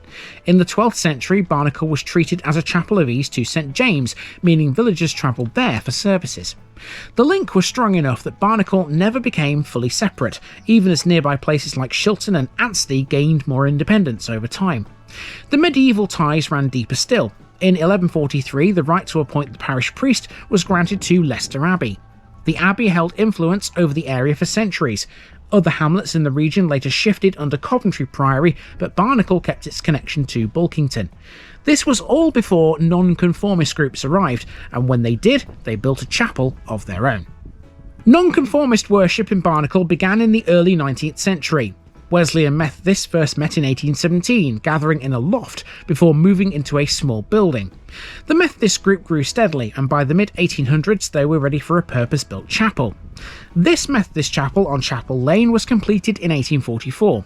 It belongs firmly to the Victorian period, with the simple, practical style typical of rural Methodist buildings of that era.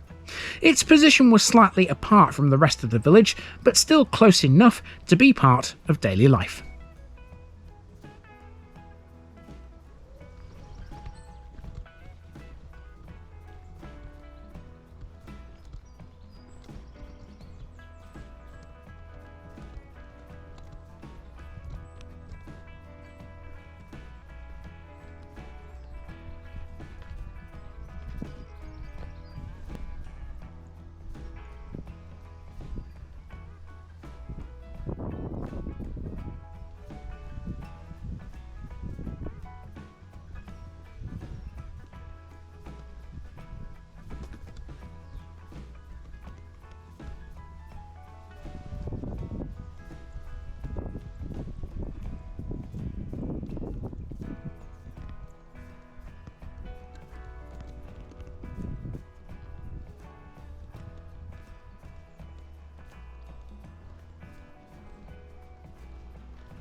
Now we're almost back to the start of this mini walk around Barnacle. Just before we get to the end, we have to pass another former pub.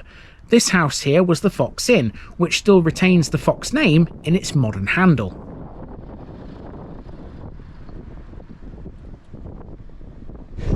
Now, we'll just make a point about the pubs before we move on. I'm 100% sure that the house you've just seen was indeed the Fox, and the reason I know that is because there's a plaque on the wall that says Fox Cottage. That's the reason. Now, as far as the Red Lion goes, I wasn't 1,000,000% sure if it's this house you can see here, which is right next to it. Well, that's the one I went with because the old maps mark the Red Lion literally just opposite the Fox, and that's the only house that's here. So if it's not that, I'll be very, very surprised. Even so, there definitely was a Red Lion pub here because the map tells us, and I also found a little article about the Red Lion as well. A lot of people remember it. Anyway, time to move on to Shilton. Now, to get to Shilton, we have to drive this way. We have to cross the M69. And before we do cross that motorway, there's a street I want to show you. Now, between Barnacle and Shilton, there's a small cul-de-sac called Charles Lakin Close. Normally, when there's a name involved in a street, there's a story behind it. However, I couldn't nail down exactly who Charles Lakin was. I did, though, find two possibilities. The street was either named to honour a prominent stonemason or a bricklayer heavily involved in the development of the area. Or, and this is more likely, it honours a soldier who served in World War I, who originally came from Stafford. In 1914, at the age of 15, a Charles Lakin went to Leicester to enlist with the Royal Leicestershire Regiment, as he was too young to be accepted in Stafford. He was taken as a prisoner of war in France, escaped 3 times, only to be recaptured and spend the rest of the war as a prisoner of war. In 1939, he rejoined his regiment, but was discharged due to ill health after 3 years and 42 days. He was run over by a drunken driver in 1970 and died 2 years later. Now, I have no idea where he lived in his later years, but could it have been around here? Let me know if I have the right guy.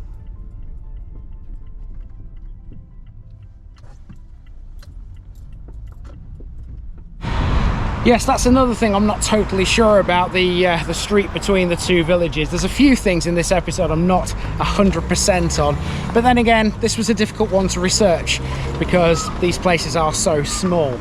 Now, like Withybrook, which you saw yesterday, there is a free car park here in Shilton, and here it is, right at the edge of the village.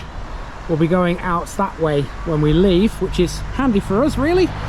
Let's walk back through the village and have a look, see what Shilton's got. We're going to start with a little chapel just here.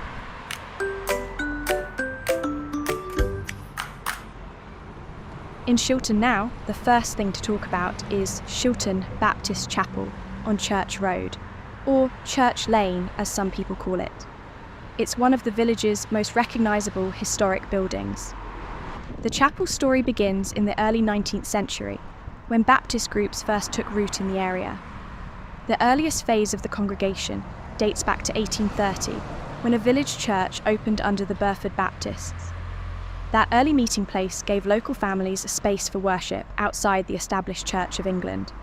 Its success set the stage for a more permanent building later. The current chapel was built in 1867. It stands as a simple red brick structure with a tiled roof, typical of Victorian nonconformist design. A house was built onto the northern end of the chapel, designed for the minister or the caretaker to live in. In the modern era, the chapel became fully independent and continued to serve the village as a small but active church. Its architectural and historic value was formally recognised in 1990, when it gained its Grade 2 listing. Today, the chapel remains in use and continues its long tradition of village worship. Its red brick walls, Victorian character, and early nonconformist roots still make it a key landmark of Shilton, even as the village has changed around it. It's quite a noisy village, this, because a lot of the traffic that comes through this is heading for the motorways. The M6 and the M69 are literally just down the road from here, and so if you live around here, this is probably the main way of getting to the motorways. Okay, let's continue on. We're here at an entrance to a school, which is next. There it is. A bit further up the road now, we have what was once the main Church of England school for the villages of Shilton and nearby Ansty. Before it existed, early education in the parish took place in converted buildings, with lessons held wherever space could be found. The need for a proper school was clear in the mid-1800s, and so a national school for both sexes was established to serve the two communities. This school building on Church Road became the heart of this shared system. It's still a school now, but it's a little different. As larger primary schools in nearby villages began to take on more pupils, this moved away from formal schooling. Instead of closing entirely, it gradually transitioned into a nursery environment. Today it operates as St Andrew's Day Nursery. The site still feels like a village school though.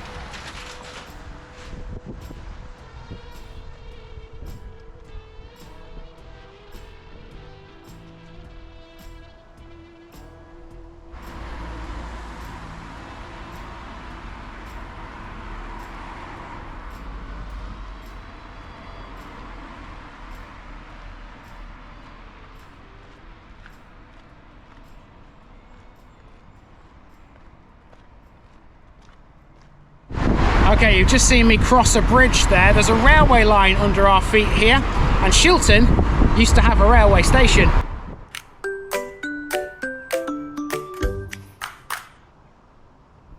Just after the school there's a big bridge. This crosses a railway line, and beneath us there was once Shilton railway station. The railway line here was, and still is in some railway nut circles, known as the Trent Valley Line. Shilton station opened on it on the 15th of September 1847. The booking office sat directly on the bridge, and passengers reached the platforms by walking down covered steps. From the start, the station had two running lines, which formed the basic layout for its early years. The station changed as traffic increased. In 1871, a third line was added between Bolkington and Rugby, and an extra arch had to be built under the bridge to carry it. The new line became a passenger route in 1876, using the far side of the platform. More sidings were added too, including a refuge siding that later became a goods loop. The station buildings were designed by architect John William Livock.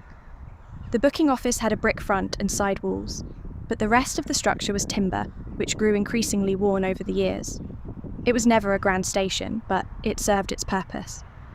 In 1923, Shilton Station became part of the London, Midland and Scottish Railway. By this time, the station was already showing its age. Even so, it remained in use for several more decades. It finally closed in 1957.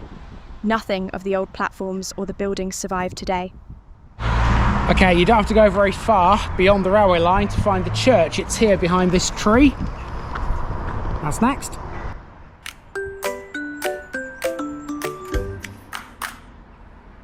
St Andrew's Church in Shilton is a Grade II listed medieval parish church with roots reaching back to the late 13th century. The church grew from Shilton's early beginnings and became the centre of worship for the parish as the medieval period unfolded. The oldest surviving parts of the church date from the beginning, but most of what stands today reflects a major rebuilding in the 14th century, followed by further additions in the 15th. The west tower and the porch belong to that later medieval phase. The layout is unusual with no south aisle. A major turning point came in 1865 when Sir George Gilbert Scott carried out extensive Victorian restoration. He added an outer north aisle, restored the chancel, and introduced decorative Minton floor tiles. In 1925, the church's sound changed forever when Gillette and Johnston cast and hung a new ring of 6 bells, replacing an older set of 4. Those bells remain one of the church's defining features. Occasional archaeological digs have uncovered medieval tiles and 18th century artefacts. Over the years, the building has continued to evolve. Today, St Andrew's remains an active parish church and still plays a central role in village life. With its mix of 13th century origins, Victorian restoration, and ongoing community use, it stands as one of Shilton's most important landmarks.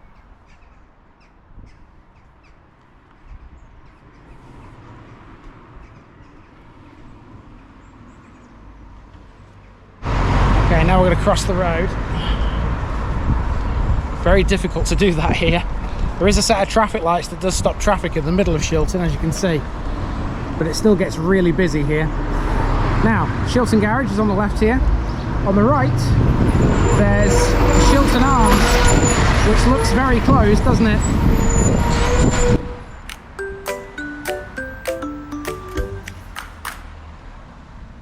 Now we come to the Shilton Arms, which, if you don't count the church, is one of the oldest surviving buildings in Shilton. It's been here through Shilton's farming eras, weaving eras, and all the way through the slow growth of the village around it. By the 19th century, Shilton had become a busy ribbon-weaving community. Many cottages along the main street were home to weavers working long hours at their looms. During this period, the Shilton Arms served as an essential meeting place for them. Historical records show that the pub has not always carried its current name. At one point in the mid-20th century, it was known as the Crown. Today, the Shilton Arms holds the distinction of being the only remaining pub in the village. By extension, it's also the only one in the parish too, given what we know already about the old ones in Barnacle. It's operated under the Star Pub's banner.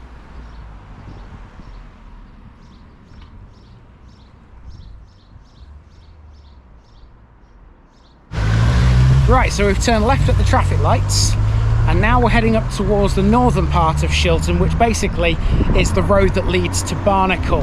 And up there is the village hall, and that's pretty much the only thing we have left to cover. Once we've been to the village hall, we'll then be on a footpath that runs down the side of the railway line that comes out close to St Andrew's Day Nursery, and that'll complete a nice little circuit. This road's quite busy as well, by the way, the one we're walking up now. A lot of traffic comes through Shilton, as I say.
Shilton Village Hall is the main community building in this old weaving village. It's a registered charity and has long been tied to the social life of Shilton. The hall was formally established through conveyances and trust deeds dated the 11th of March 1963 and the 10th of July 1969.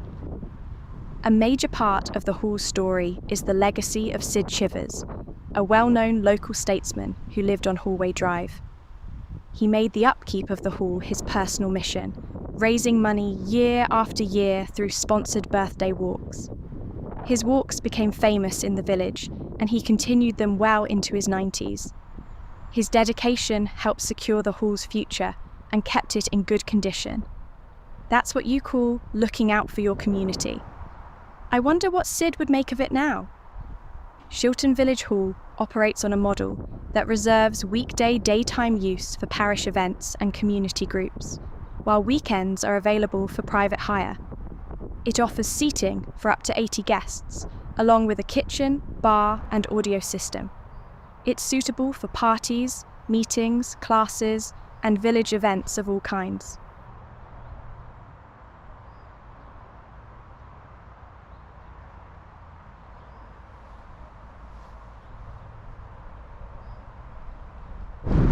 I tell you what, they've got a sizable old playing field here in Shilton, considering this is a really small village, but I suppose those from Barnacle use it as well.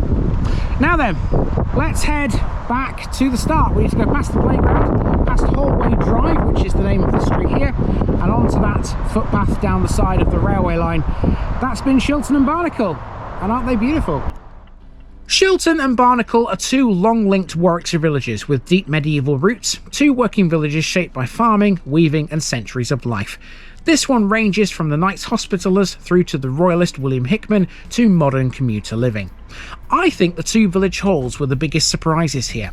Barnacle Village Hall, rebuilt after being transported from Kent, and Shilton's, maintained by Sid Chivers and his efforts, are simply incredible stories. The Shilton Arms is the last surviving pub, once known as the Crown, which served weavers in the 19th century and is now run under Star Pubs. I think this one would be so easy to overlook, but it's crammed full of stuff that just makes you want to adore it. And I do.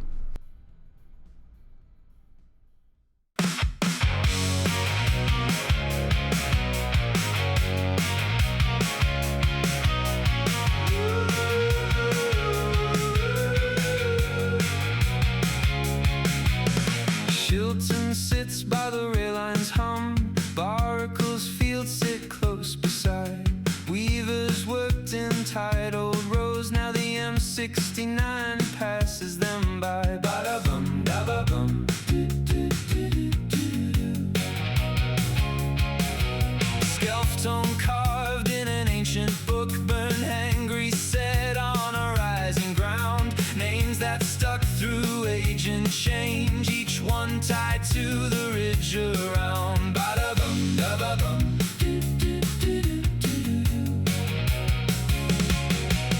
Shilton Arms by the roadside stands a place that speaks in a simple way. A spot folks know when they pass on through, keeping pace with the passing day. Ba-da-bum, da-ba-bum.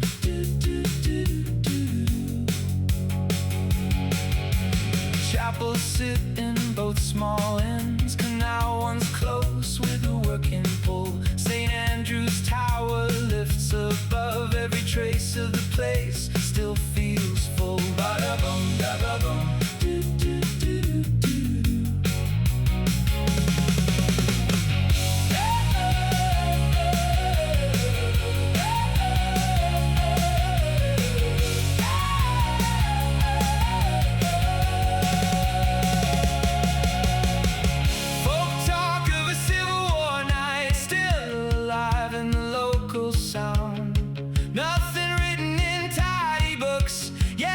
Talk keeps drifting round. Talk of roads and the rail lines pull.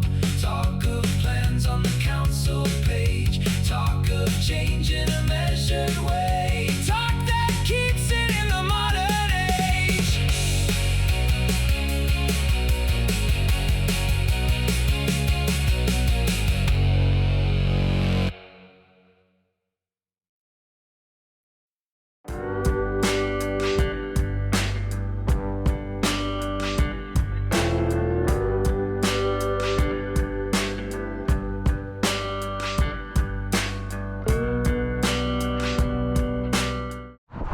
Hello folks, welcome back to Rugby for the last episode out here this week. Now what did I say on Monday about the weather being crazy? I've still got my raincoat on, but the sun's come out now, and so the sun hat is starting to come into its own. I might even put my sunglasses on before we take a walk around this little place. Now, I've brought you to a place that's got a canal running through it. You can see here the canal behind me. Now we've seen the Ashby Canal a few times this week. This is a canal we've never seen before. It's the Oxford Canal, and it flows through Ansty.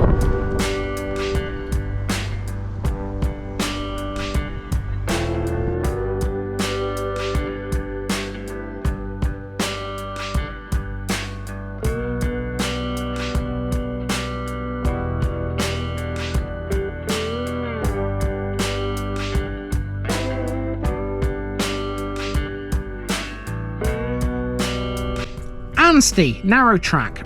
Okay, so to finish the week off, we have the parish of Ansty, just northeast of Coventry and close to both the M60 and M69 junction and the Oxford Canal. It's a small village, but there's a long story packed into these lanes and fields. The name turns up in the Domesday Book as Anastai, tied into the old Brinklow 100. The spelling has wandered over time, but the roots are clearly Early English. People argue over the exact meaning, yet everyone agrees it's an old name that comes from its Saxon days. From those early Saxon roots, Ansty went into Norman hands and into Domesday records, with Lady Godiva, yes, the very one that was very famously naked in the streets of Coventry once, listed as a major landowner. Later it sat inside the special county of the city of Coventry. Now settled back into Warwickshire life, if you had to pick one thing that sums Ansty up today, it would probably be the Oxford Canal sliding past the village. Once it carried coal and goods, now it carries holiday boats and dog walkers. It also has St James's Church with its 13th century chancel and later work by Sir George Gilbert Scott, and you cannot miss Ansty Hall either, a 17th century house now run as a hotel. Together with the old main road, they give the village a clear outline. Folklore here has a modern twist. Boaters grumble that Ansty is the most boater-hostile village on the canals, thanks to all the no mooring signs along the Oxford Canal. There's a first world problem for you, arguing over where you can tie up for the night. You will not find a long list of national celebrities tied to Ansty. The story is more about weavers, ribbon makers, farm workers, canal men, and later engineers and RAF trainees. Ordinary lives stacked over centuries have given Ansty its character. Recent talk has circled around two things, the canal and industry. We know about the mooring rules, but further afield in 2013, the military side of the Rolls-Royce plant nearby closed, while the civil work carried on. People have to keep one eye on jobs and one eye on planning decisions here. Work in Ansty has changed a lot actually. The 20th century brought RAF Ansty, then Armstrong Siddeley's gas turbine and rocket work. With Rolls-Royce engineering now close by, the area has a long link with aviation and engines. You can almost line these layers up from the Saxon name through the Domesday entry, the church, the hall, the canal, the looms, the ribbons, the airfield, the motorway and the mooring rows. Every corner has a story waiting in it here. Let's go and tell a few. Amelia's features. Okay, this really isn't fair.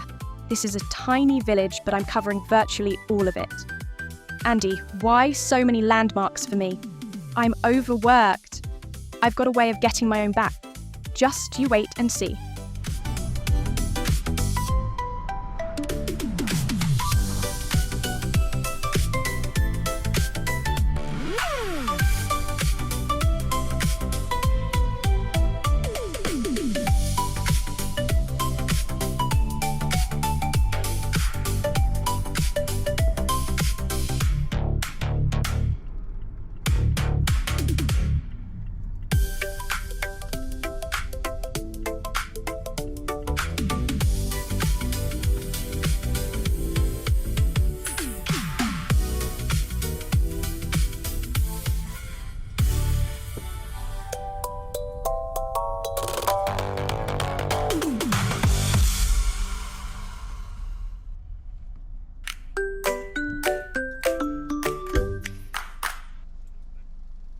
Before we go walking around Ansty, we have a big landmark to cover on its edge.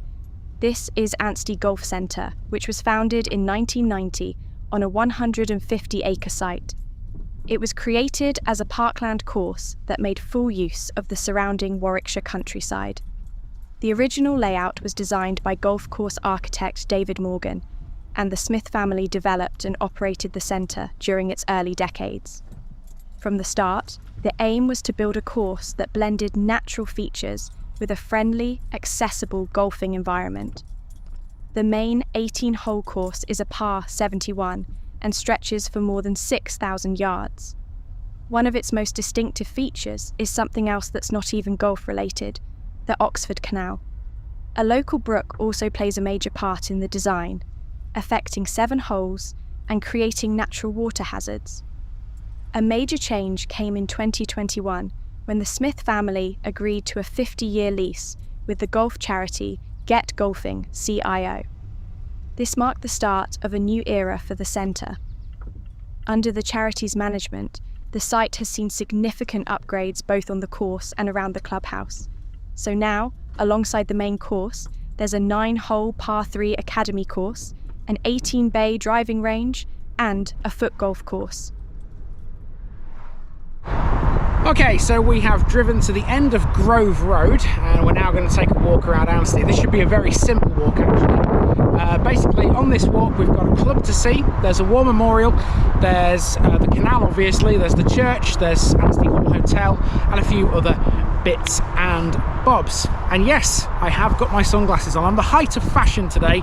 A raincoat, sun hat, sunglasses. I'm not going to win any fashion awards, am I?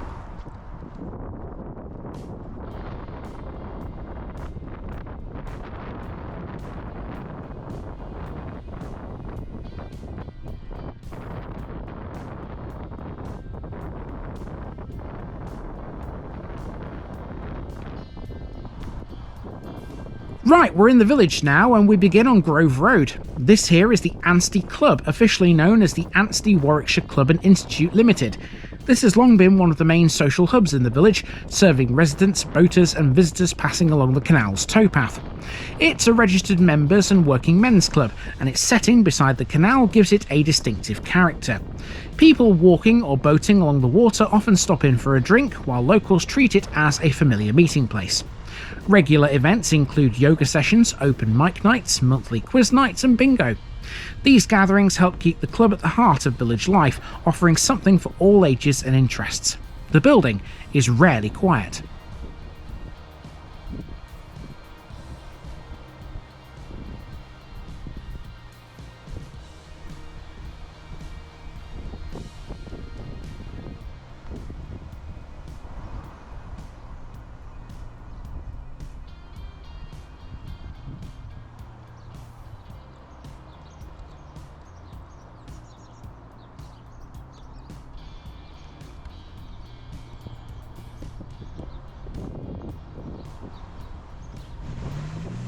For most of its history, Ansty was one of the few villages in Warwickshire without a permanent war memorial. That changed in 2013 when a black granite obelisk was erected on the village green. The project was driven by Royal Navy soldier Dean Bateman. He led a £20,000 fundraising campaign to give the village a lasting tribute. His aim was simple: to ensure Ansty had a memorial worthy of those who served and died. This carries the names of 6 Second World War airmen, all of whom were linked to the wartime Ansty Aerodrome. The men were part of the elementary flying training school, and their deaths had long been remembered locally without a formal monument. The memorial also honours other village residents who served, including Reginald Nason. His brother took part in the unveiling ceremony.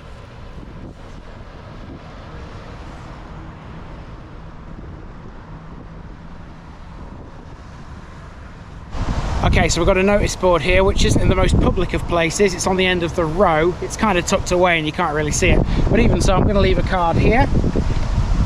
So there we go. That's TVI's visit to Ansty.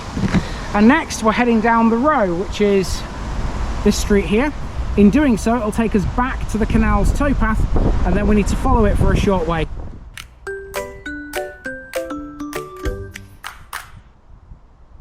Now we need to follow the canal, and we'll do this for about 1/4 of a mile.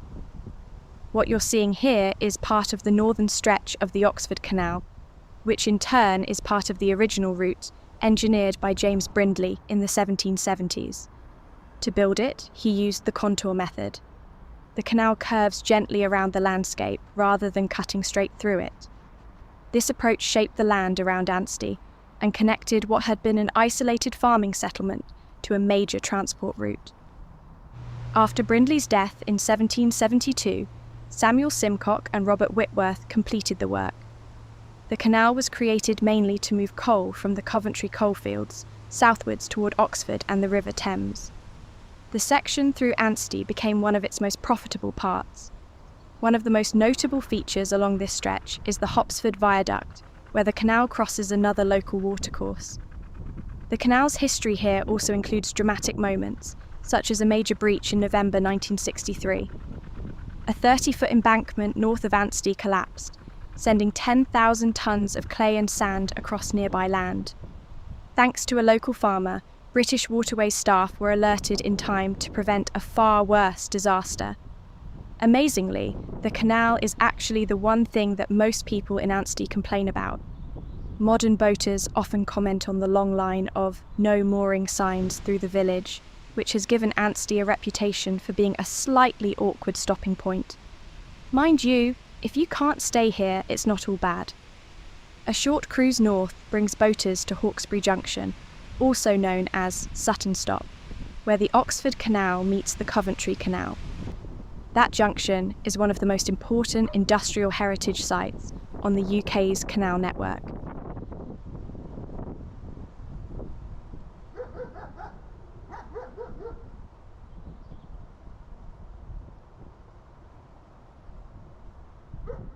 So you will have noticed that there are some boats moored up here in Ansty, and that's because there are some moorings, but I imagine there's not very many of them.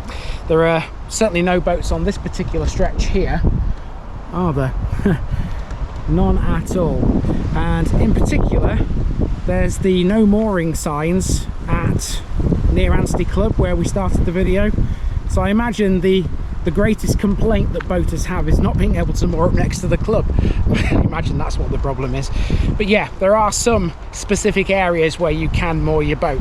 It's probably like parking spaces. You have to, if you get one, great. If not, tough luck. You've got to sail on.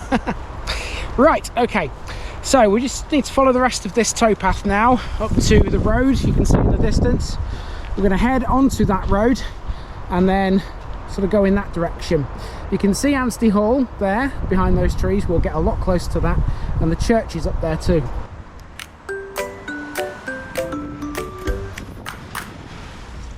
This is the village's best known building. Ansty Hall's long story begins with the medieval manor of Ansty. The manor was held by the Stanhope family from 1406, then sold in 1506 to the Earl of Shrewsbury, who donated it to the Dean of St George's, Windsor. It remained leased out until 1659, when Richard Taylor purchased the estate. His descendant Edward Taylor replaced the old manor in 1678 with a new 7-bay, 2-storey mansion, establishing the core of the building that survives today. After the death of a later Edward Taylor in 1799, the property passed to his nephew Simon Adams. He was a barrister and recorder from Daventry. Adams remodelled the house in 1800, adding a 3rd storey, thus creating a Carolean-style entrance front. The Adams family remained closely tied to the hall for generations. Among their number was Henry Cadwallader Adams, who served as Mayor of Coventry in 1836 and High Sheriff of Warwickshire in 1837, while his nephew of the same name became a noted children's writer. In recent decades, Ansty Hall has been a hotel. It was operated by McDonald Hotels for many years, before being purchased by Exclusive Hotels in early 2023, marking the latest chapter in the long life of this Warwickshire landmark. Now, if you just drive through Ansty and don't stop, you may not realise that there is actually a church here. You can't see it from the road because it's sort of set back behind some trees. You can get to it though. There's a little path here, you see, St James's Church this way. This is up the side of the hall, so we'll follow this and the church will be on your screens very shortly.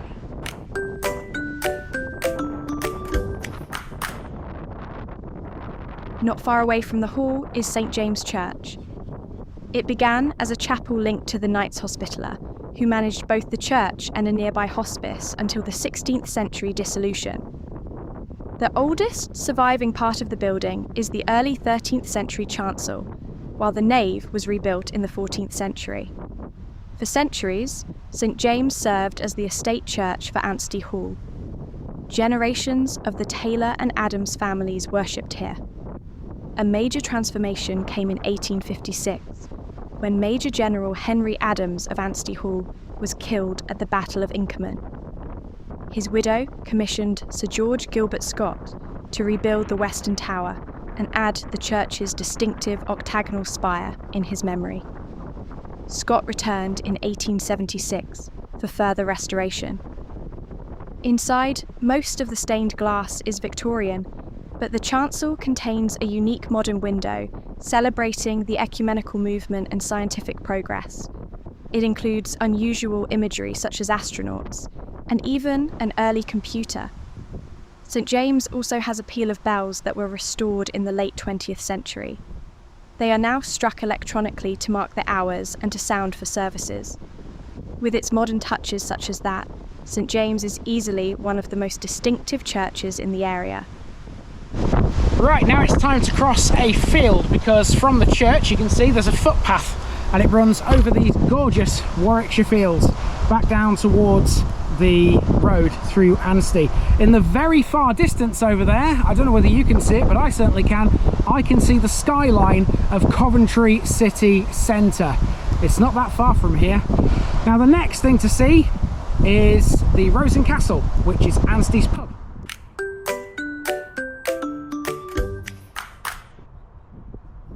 A footpath from the church has brought us to the Rose and Castle, a well-known canalside pub. It began life as a traditional local inn, serving villagers and passing boatmen, long before the canal became a leisure route. The pub's story is closely tied to the canal, actually. As we know, the Oxford Canal was engineered by James Brindley in the 1770s, and its arrival transformed Ansty from a quiet agricultural settlement into a place with steady passing traffic. Because of the canal, the Rose and Castle became one of the key places where boatmen could rest, eat, and drink. Over time, as working boats gave way to pleasure craft, the pub shifted from a practical stop to a popular spot for summer visitors. Local lore often mentions the idea that the Rose and the Castle were once two separate pubs, and that's a story that often appears in canal history circles. However, records show that the pub has traded as the Rose and Castle since at least the late 1960s and 1970s. Today, the freehold of the pub is owned by Heineken UK, and the venue has evolved into a food-led gastropub. It's family-friendly and dog-friendly, offering traditional British dishes with an emphasis on fresh, home-cooked meals. It's become one of the most visited pubs along the Oxford Canal. Okay, so here we go then, back over the canal, on the bridge here. We were down there not so long ago. We've kind of completed a lopsided figure of 8 here. Right, that's the row you can see down there. So let's get off this bridge and back into the car and drive away from Ansty. There's just one more thing I want to talk about here, and it's actually the road itself.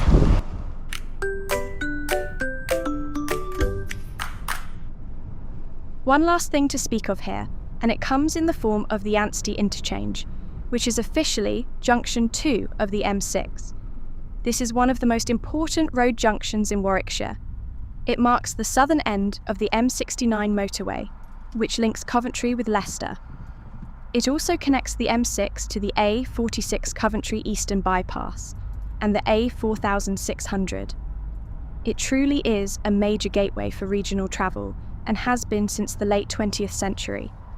The idea for the junction began in the late 1960s. That's when Warwickshire County Council carried out studies for a new high-speed route between Coventry and Leicester. Planners concluded that the M6 near Ansty was the most efficient place to connect the new motorway to the existing network. That decision shaped the modern layout of the area and set the stage for the construction of the M69. Resultingly, the M69 opened in 1977, feeding directly into the Ansty interchange. When the motorway was completed, the old A46 stretch between Ansty and Wolvey became the B4065. Between 2006 and 2009, major upgrades were carried out at the interchange. The improvements were designed to support the development of Ansty Park, which occupies the former RAF Ansty airfield and the old Rolls-Royce engine plant. One of the most unusual features of the interchange is the so-called ghost slip road. It's an unused loop that was originally planned to allow traffic to join the M69 southbound, but the design was abandoned before completion. Another quirk is that the M69 effectively begins at what would be Junction 0, because the junction numbering belongs to the M6. These oddities have made the interchange a point of interest for road enthusiasts and local historians alike. And Andy too. He's a weirdo who likes that sort of thing. Thanks for that, Amelia. I won't forget when it's your birthday in a few weeks. I have a long memory. You're very welcome. I told you I'd have my revenge. Now, as far as the old RAF Ansty goes, that's not in Ansty Parish, it's over the border into Coomfields, which we'll cover in due course. Stick around for that episode. For now, though, let's drive away from Ansty using the M69 and bid farewell to a place that has way more than a village of this size should reasonably have.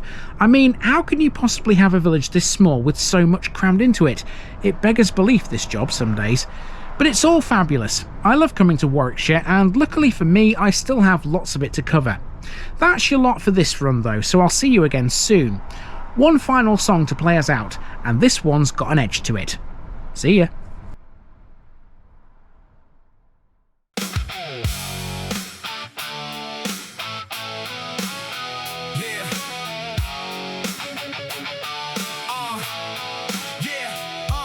Ansty sits by the cut where the boat slide past, near the roar of the M6 running fast. Doomsday wrote it down in its early days. Lady Godiva linked in those early ways. Church of St. James with his long kept stone. Gilbert's got touch pots now well known. Ansty Hall stands tall with its old brick face. Hotel now, but it was an older place.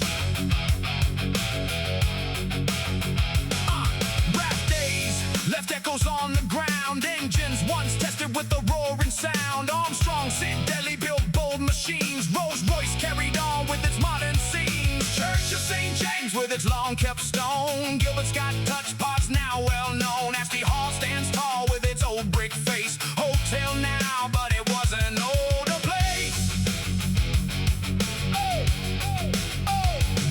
No headline names in the old record sit. Just folk who live life bit by bit. Weavers, farm crews, canal folk too.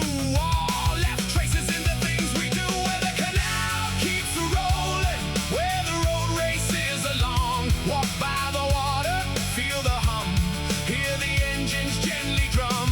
Where the canal keeps rolling, where the road races along. Walk by the water, feel the hum, hear the engines gently drum.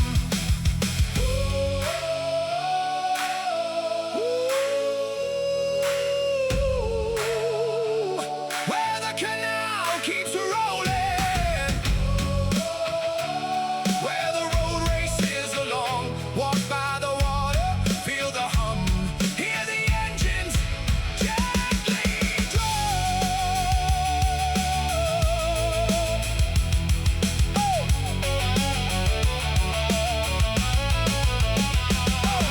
Church of St. James with his long kept stone. Gilbert's got touch pots now well known. Ansty Hall stands tall with its old brick face. Hotel now, but it was an older place. Church of St. James with his long kept stone. Gilbert's got touch pots now well known. Ansty Hall stands tall with its old brick face. Hotel now, but it was an older place.